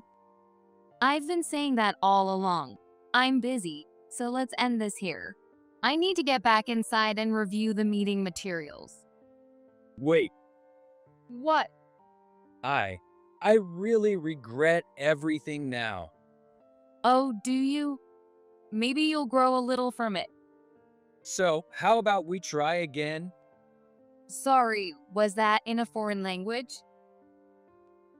It was English. I'm trying to be sincere here, so stop making jokes. It's good that you're reflecting, but the part I can't ignore is you saying you want to try again. Yes, I want to try again. I want to be with you again. Didn't you just say you regretted breaking up with Amelia a moment ago? Well, huh? Don't me. You're regretting leaving Amelia, right? And now you're saying this without a second thought. I mean, yeah, but being married to the CEO would obviously be better. If we got back together, I could live a life of ease. How low can you go? Come on, let's get back together. Listen, What? if you don't want me to call security, you better leave now. Why? Because I have absolutely no intention of getting back with you. No way. Since that day, I haven't seen Amelia at all. No matter how awful she was still my sister. But when I looked into it, I found out she was in prison. That was a shock. Her crime? Fraud. I see. A woman who can lie without a second thought about being pregnant when she's not. It wouldn't think twice about pulling off a scam either. Apparently, her scam was marriage fraud. She faked a pregnancy, extorted a large sum of money from her partner, and disappeared. She must have underestimated him, thinking she wouldn't get caught. But her victim turned out to be the heir of a well-known company. Of course, she got caught. As for my ex-husband, I found out he was working hard at a regular job. But despite his efforts, his pay was less than half of what he was used to. Because of that, he couldn't hold a job for more than 3 months at a time. It was hopeless. I spoke with Robert, and Mark's situation came up. It seemed he had done some investigating of his own. He's hopeless. I thought a taste of poverty might make him shape up, but he quits every job he gets. He'll never be fit to be president at this rate. It seemed that Robert was the only reasonable one. Later, Mark, who had been living with his mother who refused to work, finally got fed up and stopped working altogether. Now, he's trying to make a quick fortune through gambling. Soon enough, he'll be backed into a corner and face the consequences. What a foolish man. Taking care of her with 3 months to live is just a waste of your time. I wish she would go to the other world soon. Hearing these heartless words from my husband, Robert, and my mother-in-law, Margaret, filled me with anger. I no longer consider people who don't value a person's life as family. Mom, I'm sorry for being such a disappointing daughter. As tears flowed uncontrollably, I gripped my mom's hand tightly one last time and made a vow. But I will make sure to honor your final words. Yes, I will make sure those people pay. My name is Amy Murphy. I'm a 32-year-old office worker. To be honest, I wouldn't describe my life as particularly happy. My dad passed away in an accident when I was young, leaving me and my mom, who's a bit frail, as the only family. With no other relatives to rely on, my mom managed to keep us afloat, using my dad's inheritance and the life insurance he had left behind to provide for our basic needs and raise me. Wanting to be of help to her, I studied hard. My efforts paid off, and I got into a prestigious university with a scholarship and graduated smoothly. I also secured a stable job at a large company. When I first considered taking the job, I hesitated, as it required moving a bit further from home. But my mom encouraged me with a smile, and I made the decision to join the company, hoping to one day repay her kindness. That's where I met Robert, the man who would later become my husband. Though we were in different departments, we joined the company as colleagues in the same year. Robert is, well, a bit of a know-it-all. He's not unintelligent, but he's rigid and struggles to adapt to unexpected situations. However, he's dedicated to his work, diving in wholeheartedly. I didn't mind his earnest approach, and I helped him whenever I could. Maybe I was attracted to him as a man. I realized that when he confessed his feelings to me. It turns out he had similar feelings for me. If it's okay, I'd like to date you with marriage in mind. Having focused so much on studies and work, I hadn't had much time for romance. So I won't deny that his confession made me happy. It was about 4 years since we first met, and I accepted Robert's proposal. After 3 years of dating, we eventually got married. Congratulations. I hope you find your happiness. After my wedding, my mom's tearful words touched my heart. Once my job became stable, my mom quit her job and began living a relaxed life with my financial support. She had suffered through illness at times, yet she worked hard for my sake. Now she could finally rest, and if needed, focus on her health. I believed wholeheartedly that our lives were finally going to improve. But that was not the case. Mom has cancer. About 6 months after my wedding, I was confronted with this harsh reality. The results of her health checkup shattered the hopeful future I had envisioned. Not only that, but the cancer had progressed significantly without detection, making a full recovery impossible, according to the doctor. She had already been told and expressed her desire to spend as much time with me as possible from now on. I wanted to honor her wish, so that same day, I spoke to Robert about it. I see. That's tough. He said, almost as if it were someone else's problem. But I brushed it off, assuming it was just my imagination, and continued. So, I'd like for her to live with us. Is that okay? Robert and I are similar in many ways. I thought surely he would understand, but I was wrong. No, I don't want to. What? I couldn't believe my ears for a moment. But Robert just looked at me with a blank expression and didn't say anything more. So I found myself blurting out in disbelief. Why not? What do you mean, why? There's no reason for me to live with her. She may be your mom, Amy, but She's your mother-in-law. Don't you feel anything? I was aware my voice was getting louder, but I couldn't stop. Robert, however, showed no sign of being affected. I feel sorry for her, sure. But what difference would it make if she lived with us? It's not like I can take care of her. Robert's words basically meant he had no intention of helping. Exasperated, I decided to consult his mom, Margaret. Robert was also raised by Margaret on her own, so he wouldn't dare to go against her. The difference between her situation and mine was that Margaret inherited a significant amount from Robert's dad and had relatives she could rely on.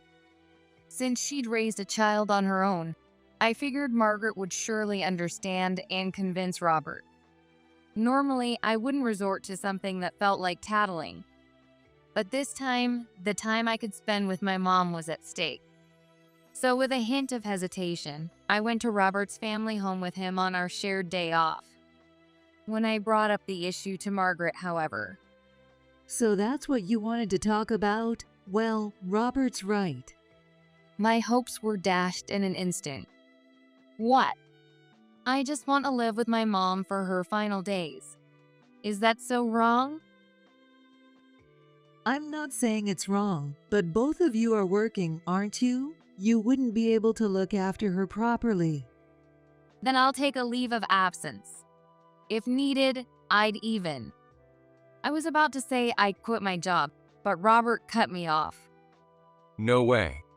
It's a tough economy right now. Who knows how long we'll even have these jobs?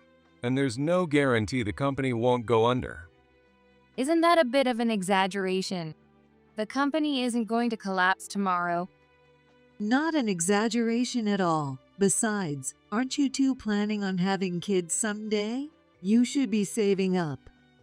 Robert and Margaret dismissed everything I said, rejecting the idea of my mom moving in completely. I'm so sorry, Mom. I really am. Even after trying multiple times to discuss and persuade them, I couldn't convince Robert or Margaret, and eventually my mom couldn't come live with us. It's okay. They have a point. You and Robert have a future ahead of you. There's no need to spend your time and money on someone with little time left. Mom said that over the phone, smiling as I apologized profusely. She was the one suffering the most, and yet she was so accepting. So I resolved to be there for her as much as possible. While she continued staying at her home until her condition worsened, I visited her every day after work. When I get home, I have to handle our meals and other household chores. Robert doesn't seem inclined to help much with any of it. Normally, that would have been fine, but I couldn't tolerate losing time with Mom. So, for a while, I demanded Robert help with the chores. That's your issue. I'm busy with work too. I have a new junior to train with. But Robert flatly refused, using work as an excuse.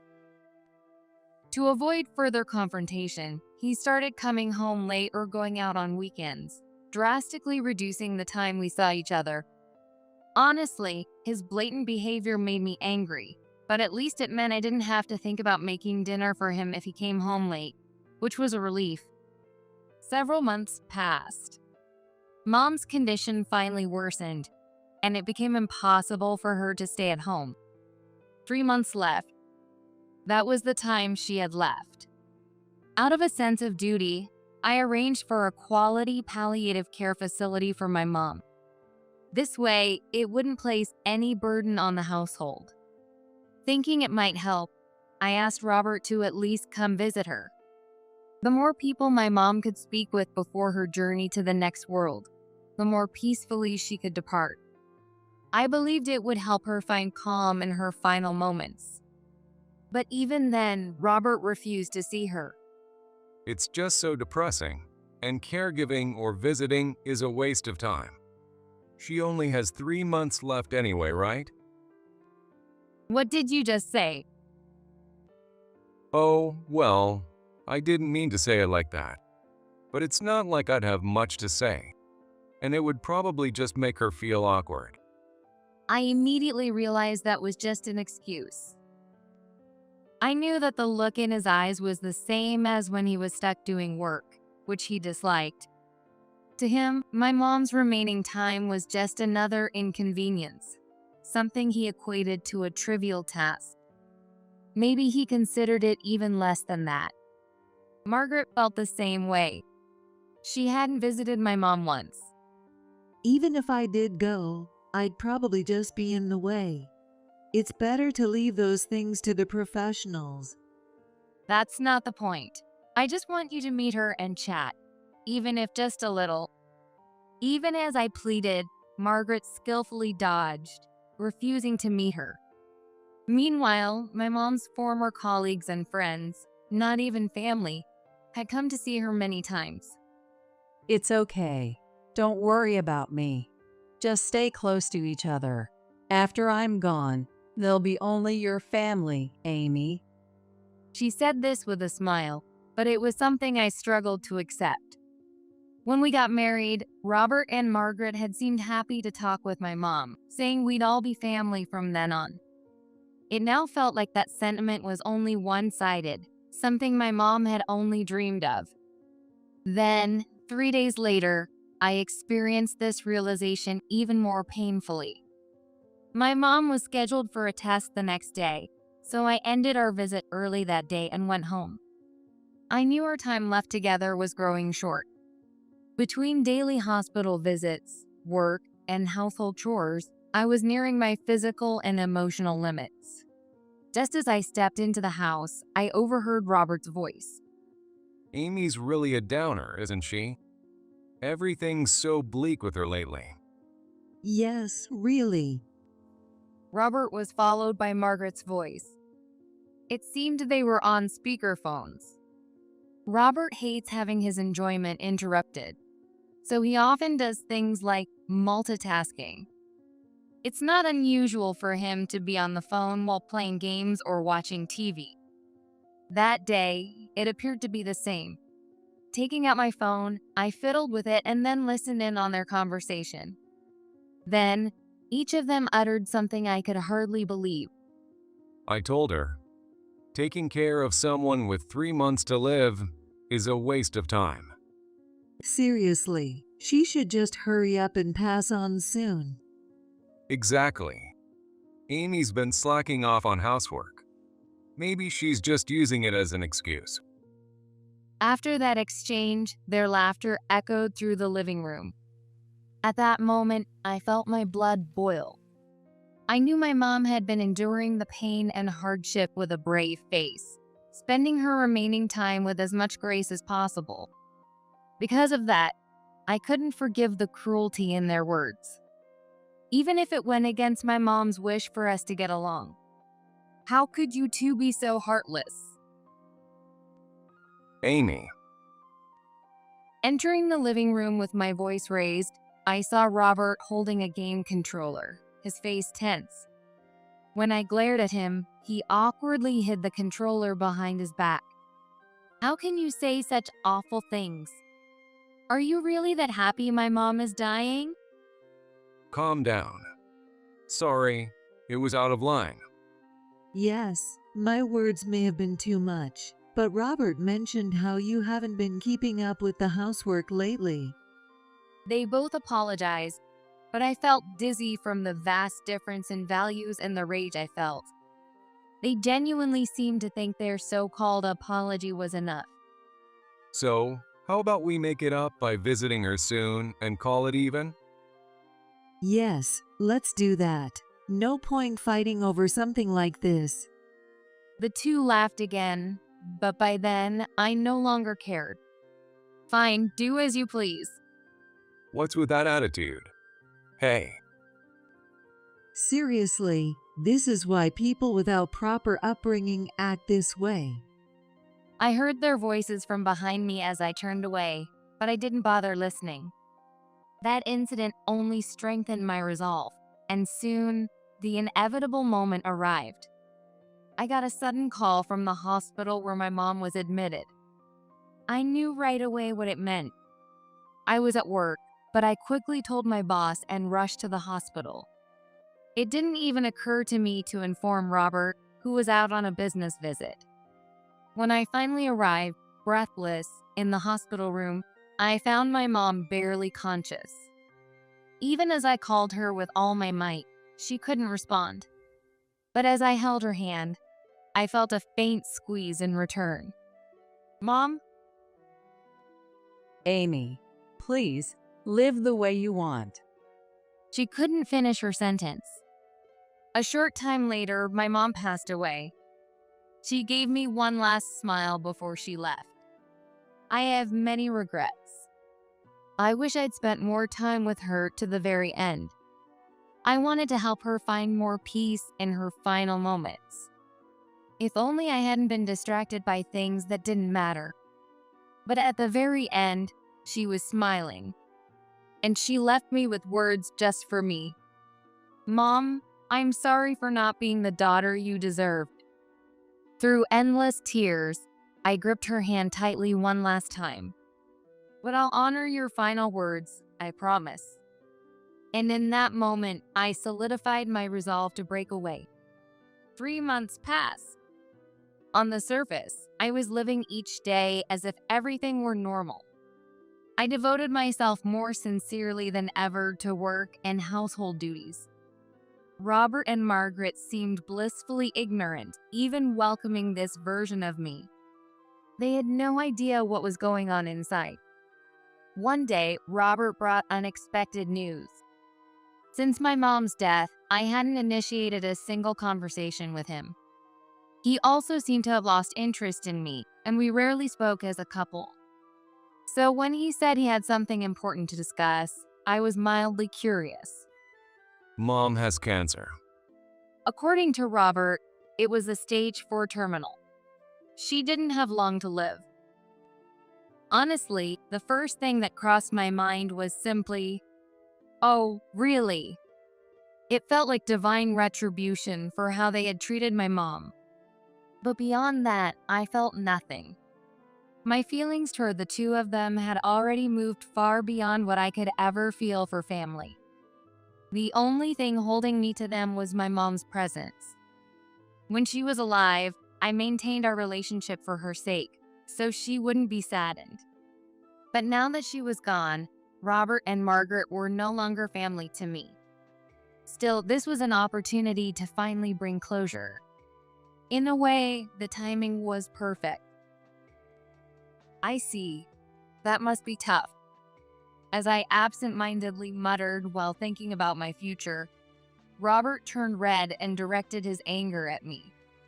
What's with that attitude? I just told you she has cancer. Oh, weren't you the one who said the same thing when my mom had cancer? Is there a problem with that? When I replied, Robert looked like he'd swallowed something bitter and fell silent. So, what are you planning to do now? Mom wants to move in with us. So, I'm arranging to bring her things from her house over here. Okay, I see. If I were to mirror Robert's reaction, I'd probably say, I don't want to live with her. But there was no need to voice it out loud. After all, I had no intention of living with her in the first place. Amy, are you okay with this? Maybe my attitude reminded him of how he had acted toward my mom. Or maybe he felt a twinge of guilt for making decisions without consulting me. Either way, he looked at me with a cautious expression. Suppressing a smirk, I responded just because I felt like it. Oh, you mean if it's okay to live together? Sure, do whatever you want. Just let me know the moving date, and I'll stay out of the way. Amy, thank you. I'll get started with the moving arrangements. It seemed Robert interpreted my indifferent response in the way that suited him. He beamed with excitement, his face lighting up as if he'd won the lottery. From then on, Robert busily ran back and forth between his parents' house and ours, preparing for Margaret's arrival. I helped with only what was specifically requested, but otherwise, I kept my distance. Robert didn't say anything about it, but he repeatedly urged me to quit my job. Amy, I want you to stay by Mom's side and care for her. So could you quit work soon? Out of sight, out of mind, it seems. Robert seems to have completely forgotten that he once refused my plea to quit my job to care for my mom. Marrying you was definitely the right choice. Knowing Robert's obliviousness, he probably assumed I'd let go of everything. Even as I responded with a flat, sure, he grinned without a care in the world. In his mind, he probably pictured me dutifully looking after Margaret. How blissfully naive. Finally, the day came for Margaret to move in with Robert. After seeing him off as he left for his final trip to check on the moving arrangements, I left the house we'd once shared and set off for a new life. Later that evening, when most of the moving should have been completed, I received a message from Robert, who'd seemingly realized something was wrong. Hey, what's going on? Where are you? Why is your room empty? There wasn't a single thing of mine left in that house. In the 3 months since my mom's passing, I'd been quietly preparing to leave. The timing of Margaret's cancer diagnosis and her move had actually been convenient, to be honest. With Robert distracted by the preparations, he hadn't noticed my things disappearing one by one. Knowing him, he might not have noticed, even if the events hadn't overlapped. In any case, I had no intention of responding to him. Now I was far away, simply reading his messages as they came in each day. When did you get transferred to another branch? I had transferred to a different branch away from Robert's office. I made the decision right after my mom's passing and had arranged it with my boss a month ago. Since I'd always been dedicated and had earned their trust, the transfer was approved without much hassle. Weren't you going to look after Mom? Why did you leave? I was finally starting to see you in a new light. I even got a message from Margaret, which made me chuckle. Margaret had never been good with phones and apps. Speakerphone calls were usually the best she could manage. Seeing Margaret go out of her way to send messages must mean she's truly desperate. But, of course, I have no obligation to reply. Looks like they have way too much time on their hands every single day. I simply watch the messages from the two keep piling up. Meanwhile, there are other matters I need to take care of. So, amidst a busy work schedule, I arranged to meet with someone. Nice to finally meet you properly. Though I think we've seen each other a few times before. On a weekend afternoon, I met with a woman at a cafe near my former workplace. Her name was Sarah Jenkins. Sarah was Robert's coworker and his mistress. You're Robert's wife? The moment we met, Sarah glared at me. What's wrong? If it's jealousy over Robert, you're barking up the wrong tree. I couldn't care less about him anymore. Half understanding her hostility toward me, I gave her a taunting smile. Don't be ridiculous. It's because you suddenly left that I've been in this mess. Oh, the caregiving for Margaret. My sympathies. She's such a handful, always looking down on people. Robert must have panicked after I left, realizing he'd have to care for Margaret on his own. I imagine he's even considered arranging for her to be placed in a palliative care facility. If he had moved her to a care facility, you wouldn't have to deal with all this trouble. But two reasons likely prevented that. Robert is still taking care of Margaret in the house we once shared. One reason for this was Margaret's own wish to live with Robert. The other was simply a lack of funds. I had known about Robert's affair with Sarah early on. At first, I still had some love for him and hoped he'd come around. But once I realized that was a lost cause, I quickly started gathering evidence. I hired a private investigator to look into Robert, and what I found out was illuminating. Aside from his affair with Sarah, I learned that his family's finances were gradually dwindling. Exactly. It's like everything he said was a lie. He always acted like he had plenty of money. Well, back then, he probably did, because I was living with him after all. When my mom's cancer was discovered, Robert and Margaret refused to let me take a leave or quit my job. They wanted to keep using me as a convenient ATM for as long as possible. Maybe if they had treated my mom and me with a bit more kindness, things might have turned out differently. But that was likely an issue of pride for them. I put up with so much because I thought he had money. Lately, we haven't gone on dates or done anything nice at all. Robert's completely useless when it comes to housework. He's probably wasting money left and right, leaving nothing to spare for you. He's likely relying on takeout or delivery for every meal. He might not even know how to use the washing machine. If that's the case, he's probably going to the laundromat, and with food costs added in, his expenses are likely piling up fast. And now, here's some more bad news for you. I'm sure you've sensed it already, but I'll be demanding compensation for damages. As I spoke, I handed her copies of the evidence gathered by the investigator. Sarah's face went pale as she looked at it. You've got to be kidding. Why should I have to pay anything more? Why? Because you got involved with a married man. Honestly, my feelings are complicated now. Robert probably turned to Sarah as an escape, frustrated by everything involving me and my mom. If it hadn't been for Sarah, maybe Robert and I could have kept things going a bit longer.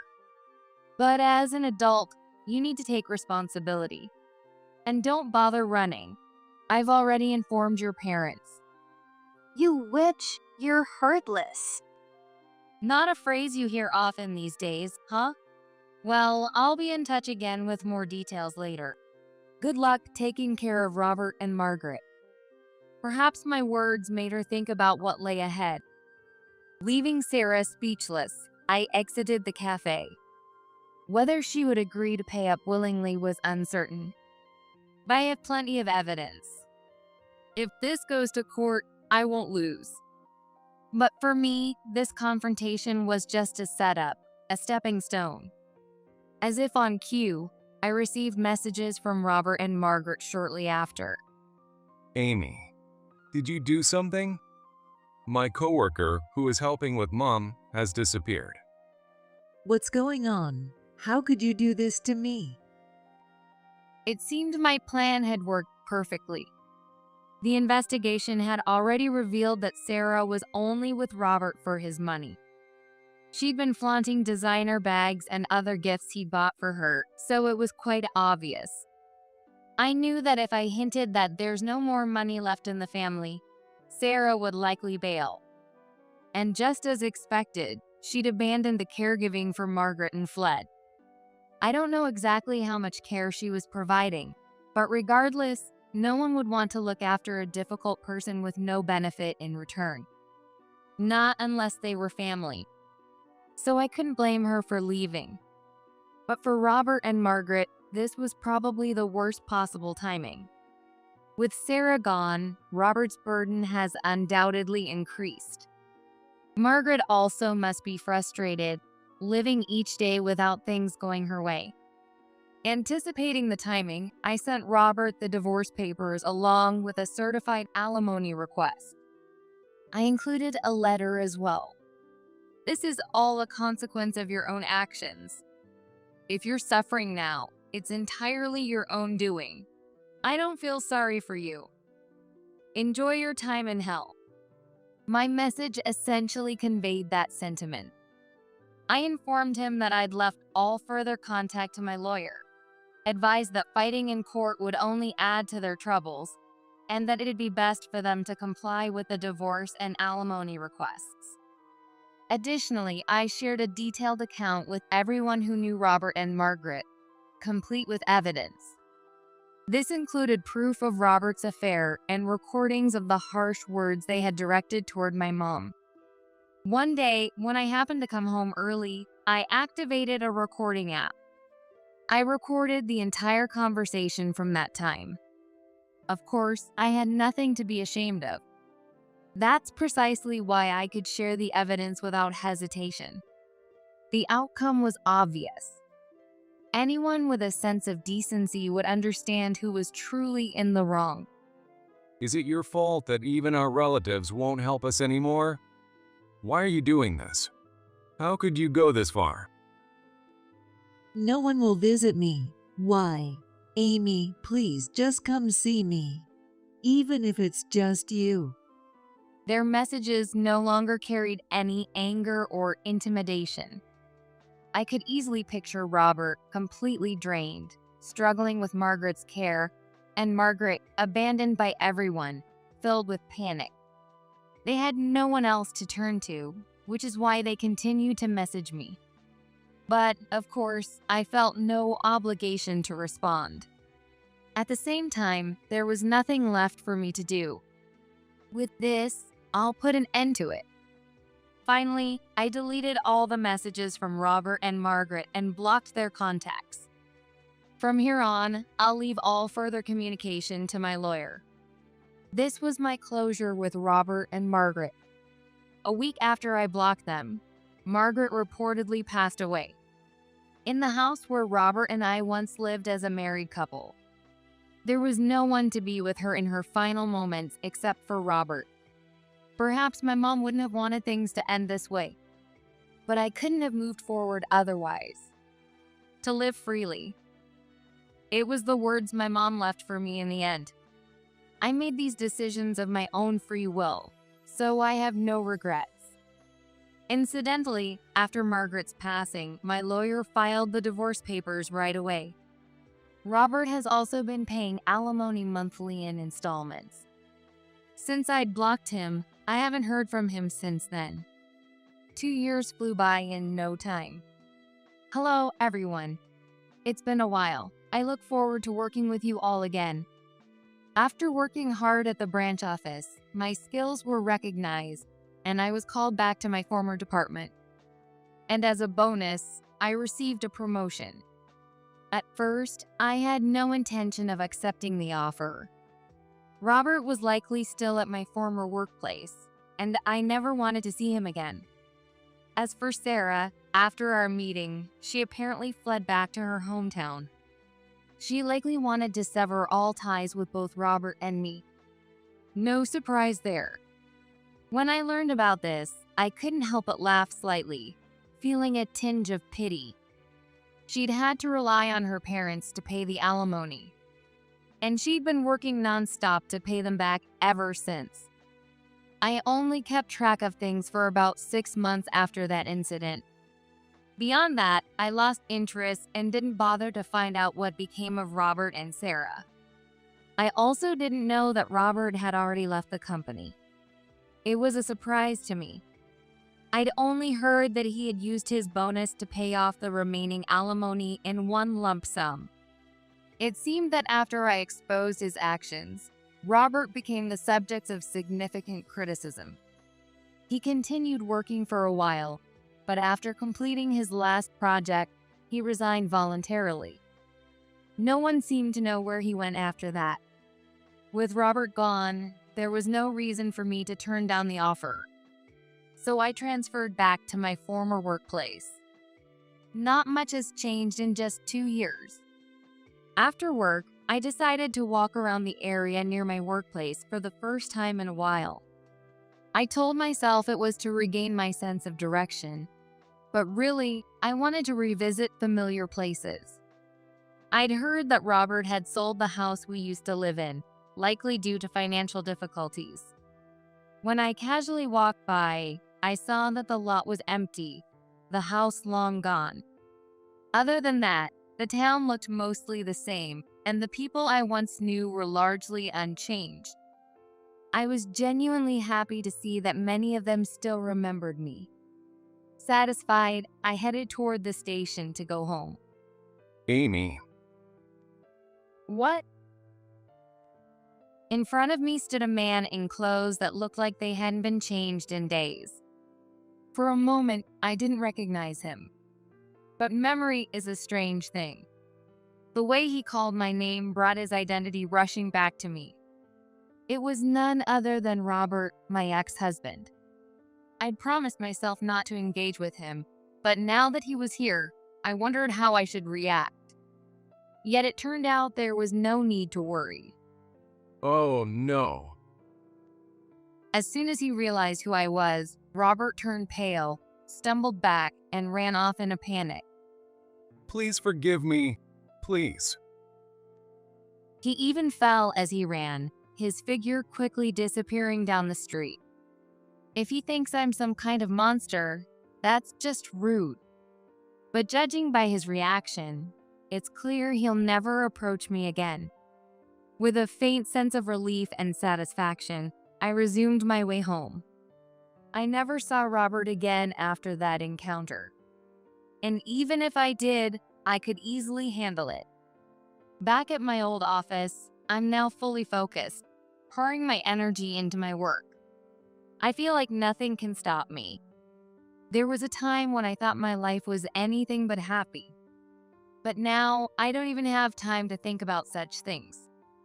I'm living my life freely.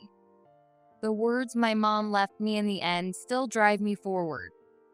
Living a happy life. Surely, that's the final act of gratitude I can give my mom. It's thanks to her that I am who I am today, and that I can find my happiness. With my head held high, I will continue to live life fully and proudly as a tribute to her. My name is Laura. Ever since I was a child, I've loved my dad, Michael.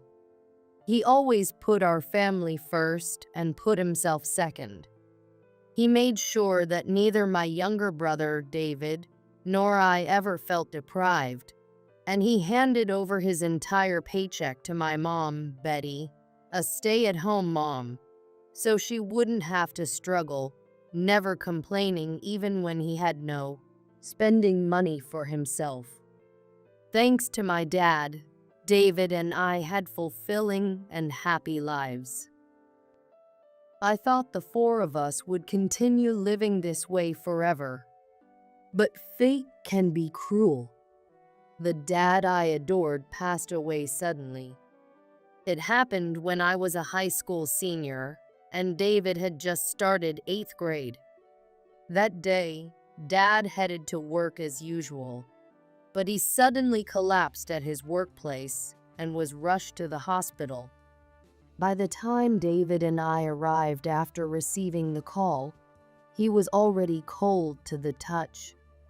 An hour later, Mom arrived.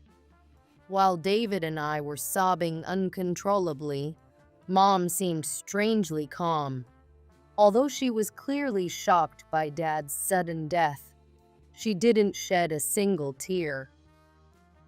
"Mom, what are we going to do now? Dad is gone." Mom was a stay-at-home mom, which meant she had no income. Without Dad, our family couldn't survive. Mom didn't answer my question. "Hey, Mom, are you listening? Dad is dead." Then she let out a deep sigh and snapped. "He's dead. What do you want me to do about it? Can you stop yelling? It's giving me a headache." What did she just say? What do you want me to do about it? Dad's death? Sure, no one could have predicted this, and it probably couldn't have been prevented. But to talk like that about the man who supported us all these years? That's just too cruel. For the first time, I felt disgust toward my mom. I'd always thought she was selfish and leaned on Dad too much. But I never imagined she'd stay so cold, even in a situation like this. My mom smirked mockingly as I glared at her. "What are you glaring at me for? It's not like he died because of me." This was the beginning of a nightmare for David and me. Right after Dad's funeral, Mom started bringing a strange man into our home. We lived in a rented apartment, and this man soon took over the room Dad had used. Just like that, our daily lives were turned upside down. Mom and her lover openly treated David and me like nuisances. If anything displeased them, they would yell at us without hesitation. Mom didn't even bother to stop him. She just stood there grinning. This hellish situation dragged on for months, pushing both David and me to our limits. Mom had always controlled Dad's paycheck, skimping on his allowance. Apparently, she had been secretly stashing part of his earnings into her own account, which she was now using to enjoy herself with her lover. I can't live like this anymore. For David's sake, I have to find a way to change our situation. With that thought, I decided to look for a part-time job. One day, as I was thinking about giving up on college and starting work right after graduating high school, a man claiming to be a lawyer visited our home. "This is something Michael entrusted me with during his lifetime." The lawyer pulled out my father's will. "Michael left a will?" Mom seemed shocked, clearly unaware of this, and surprised by the lawyer's sudden visit. The lawyer explained to us.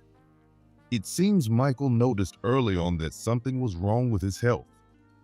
However, he said, if I don't work, my family won't be able to manage. That's why I want to leave this just in case something happens." The lawyer opened the will in front of us and explained it in a way even we could understand. Michael intended to allocate his $200,000 estate as follows: $100,000 to Betty, $50,000 to Laura, and $50,000 to David. Upon hearing this, Mom's eyes lit up, and she eagerly questioned the lawyer. "So, when will we get the money?" Once the formalities are completed, it should be deposited soon. Mom immediately grabbed a pen and signed the necessary paperwork. For David and me, the details were a bit over our heads. But if there was an inheritance, we were grateful to accept it. Later, David and I decided to leave the house.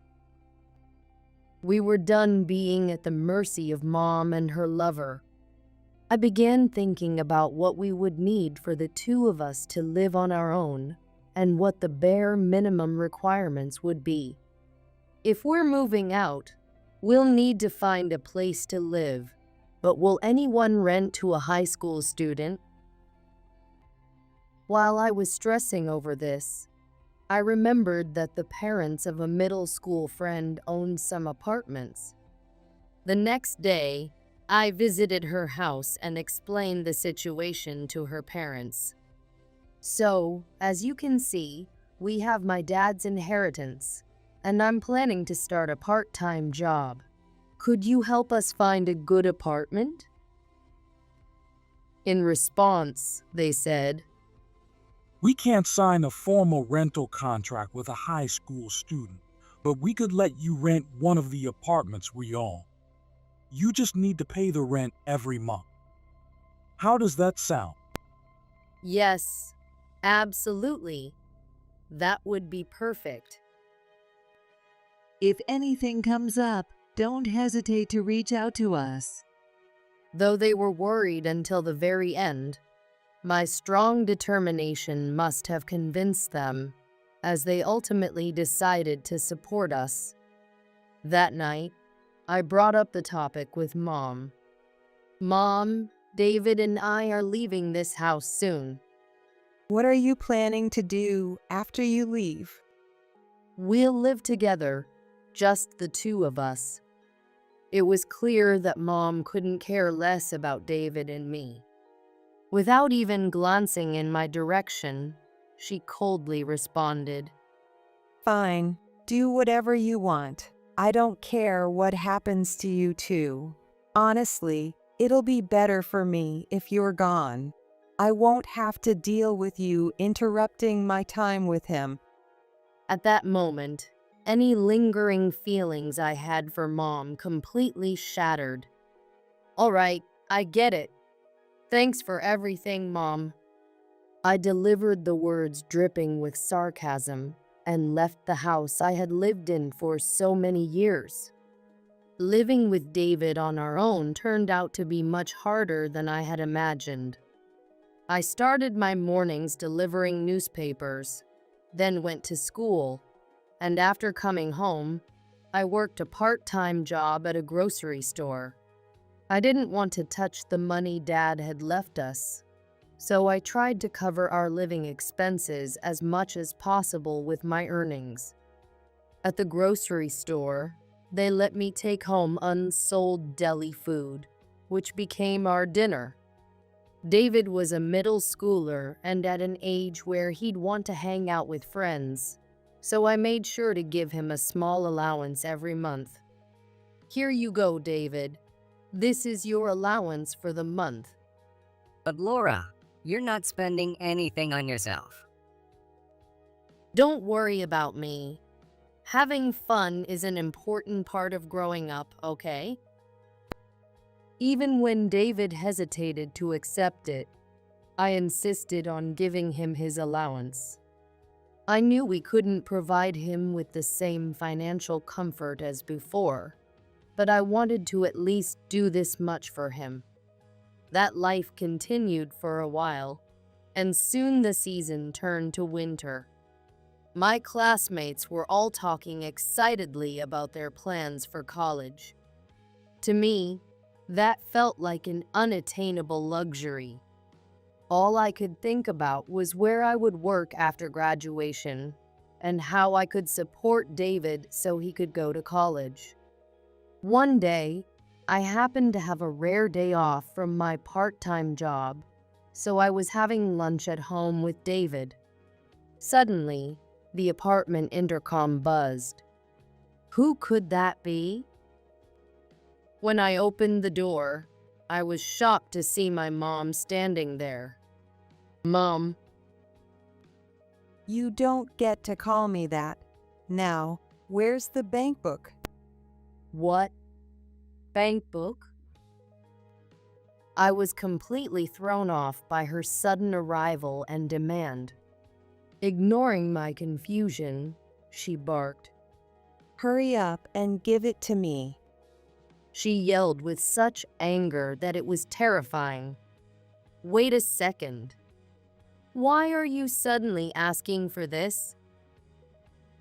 But she wouldn't listen. Instead, she pushed past me into the apartment and started rummaging through the rooms. Stop it, Mom. Shut up. David tried to grab her arm to stop her, but she shoved him aside. I rushed to David's side, shouting at her repeatedly to stop. Eventually, Mom found the bank book in one of the drawers. Seeing the nearly untouched account balance, she smirked triumphantly. There's quite a bit left. You're a smart one, just like me. Well done. When I glared at her with disgust, she clearly didn't like my attitude and shoved me. What's with that look? Just shut up and do what I say. I'm your parent. Mom took both my and David's bank books and stormed out of the house. I sank to the floor, overwhelmed with frustration. Why? I worked so hard to get this far. Why does she have to destroy everything again? The peaceful life I had finally built with David. I didn't even touch Dad's inheritance, working myself to the bone for David's future education. Laura. David came over and sat quietly beside me as I cried. I felt so ashamed that I couldn't even protect my younger brother. Then suddenly, I remembered something. It was a letter the lawyer had handed me when he visited. Michael asked me to give this to you secretly, without Betty knowing. He said, if you ever find yourself in serious trouble, open this. The lawyer must have understood the situation with Mom because he discreetly slipped me the envelope without her noticing. After moving in with David and being so busy with our new life, I had completely forgotten about it. I opened the letter from my late father and read its contents. It contained an address. It was far from where we lived, in an area I couldn't even picture. Still, if Dad had left it for us, there must have been a reason. Resolving to find out, I decided to go to the address with David. We took a train, then a taxi from the nearest station. When we arrived, we found ourselves standing in front of a grand house with a massive gate. It was something straight out of a movie or TV show. What the? This house is huge. David looked just as overwhelmed as I felt, staring in awe at the enormous property. As we stood there, unsure of what to do, a stern-looking man came out from inside. Who might you be? Well, we have a letter from our father, and it had this address written on it. After explaining the situation, the man made a phone call. Please come in. A moment later, his demeanor completely changed, and he invited us into the mansion. We were led to a large sitting room where an elderly woman was seated. As soon as she saw us, she greeted us warmly. You must be Laura and David. It's nice to meet you. I'm your grandmother, Mary. Grandmother? David and I exclaimed in unison, unable to hide our shock. Dad had never mentioned his family, and we didn't even know if he had a mother still alive. But that wasn't all. We never imagined that Dad's family home would be such an enormous mansion. Does your being here mean Michael has passed away? I nodded slightly in response to Mary's question. Well, before I could say anything, Mary interrupted and pulled out a large bag, handing it to me.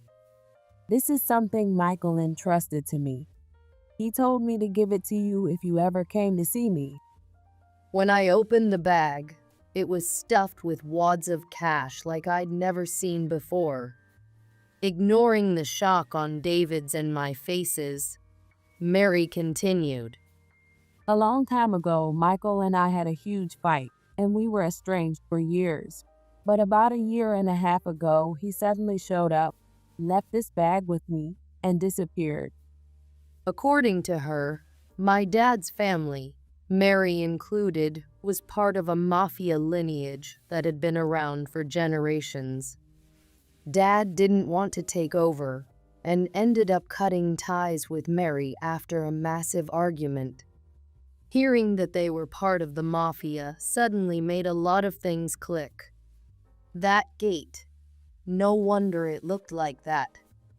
Finding out my dad's family was part of the mafia was shocking enough, but this new development was equally unbelievable. Maybe Dad had known about Mom's infidelity all along. As for the inheritance, there was only so much David and I could do as minors. The allocation of funds was probably just a formality. What Dad truly wanted to leave us was Mary's address written in that letter. Dad had devised this plan to protect us in case anything ever happened. Moved by his kindness, I couldn't hold back my tears. I took my time explaining everything to Mary. How Mom and her lover had treated us terribly. How she had stolen the inheritance Dad left us, and everything else. After listening to the full story, Mary told us, There's no reason for you to give up on your life because of that mother of yours. I'll make sure to get that money back for you. So you focus on living your own life.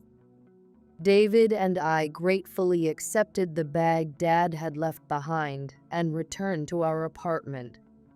With this money, I could send David to any college he wanted. On top of that, Mary promised to cover my college expenses as well. Thanks to Dad and Mary, my dream of going to college, which I had almost given up on, came true. Laura, I'm so happy for you. David said, smiling warmly at me. Even though he's had to endure so much himself, it's all because you stuck by me and worked so hard too. Thank you, David. When I thanked him, David blushed and sniffled awkwardly. A few days later, Mary visited our apartment and returned the bank books Mom had taken from us. Apparently, she had used her connections and employees to track Mom down and recover them. That's the mafia for you. A little scary to imagine, though. I made Betty promise to never come near you two again. You can live your life in peace now. Thank you, Grandma. But how did you? That's not something you kids need to worry about. From now on, just live your lives to the fullest. As she left, Mary encouraged us with those words, giving us the strength to move forward. There's an epilogue to this story. As for Mom's lover, it turns out he was only after her money. After Mary recovered the bank books, he quickly dumped her. With Dad's inheritance spent, Mom is now desperately searching for a job. Having lived her entire life as a stay-at-home mom, the road ahead will undoubtedly be harsh for her. By the way, thanks to Mary, peace has returned to our lives. I was able to get into my first choice university, And even now, I continue working part-time, doing my best not to rely on Dad's money.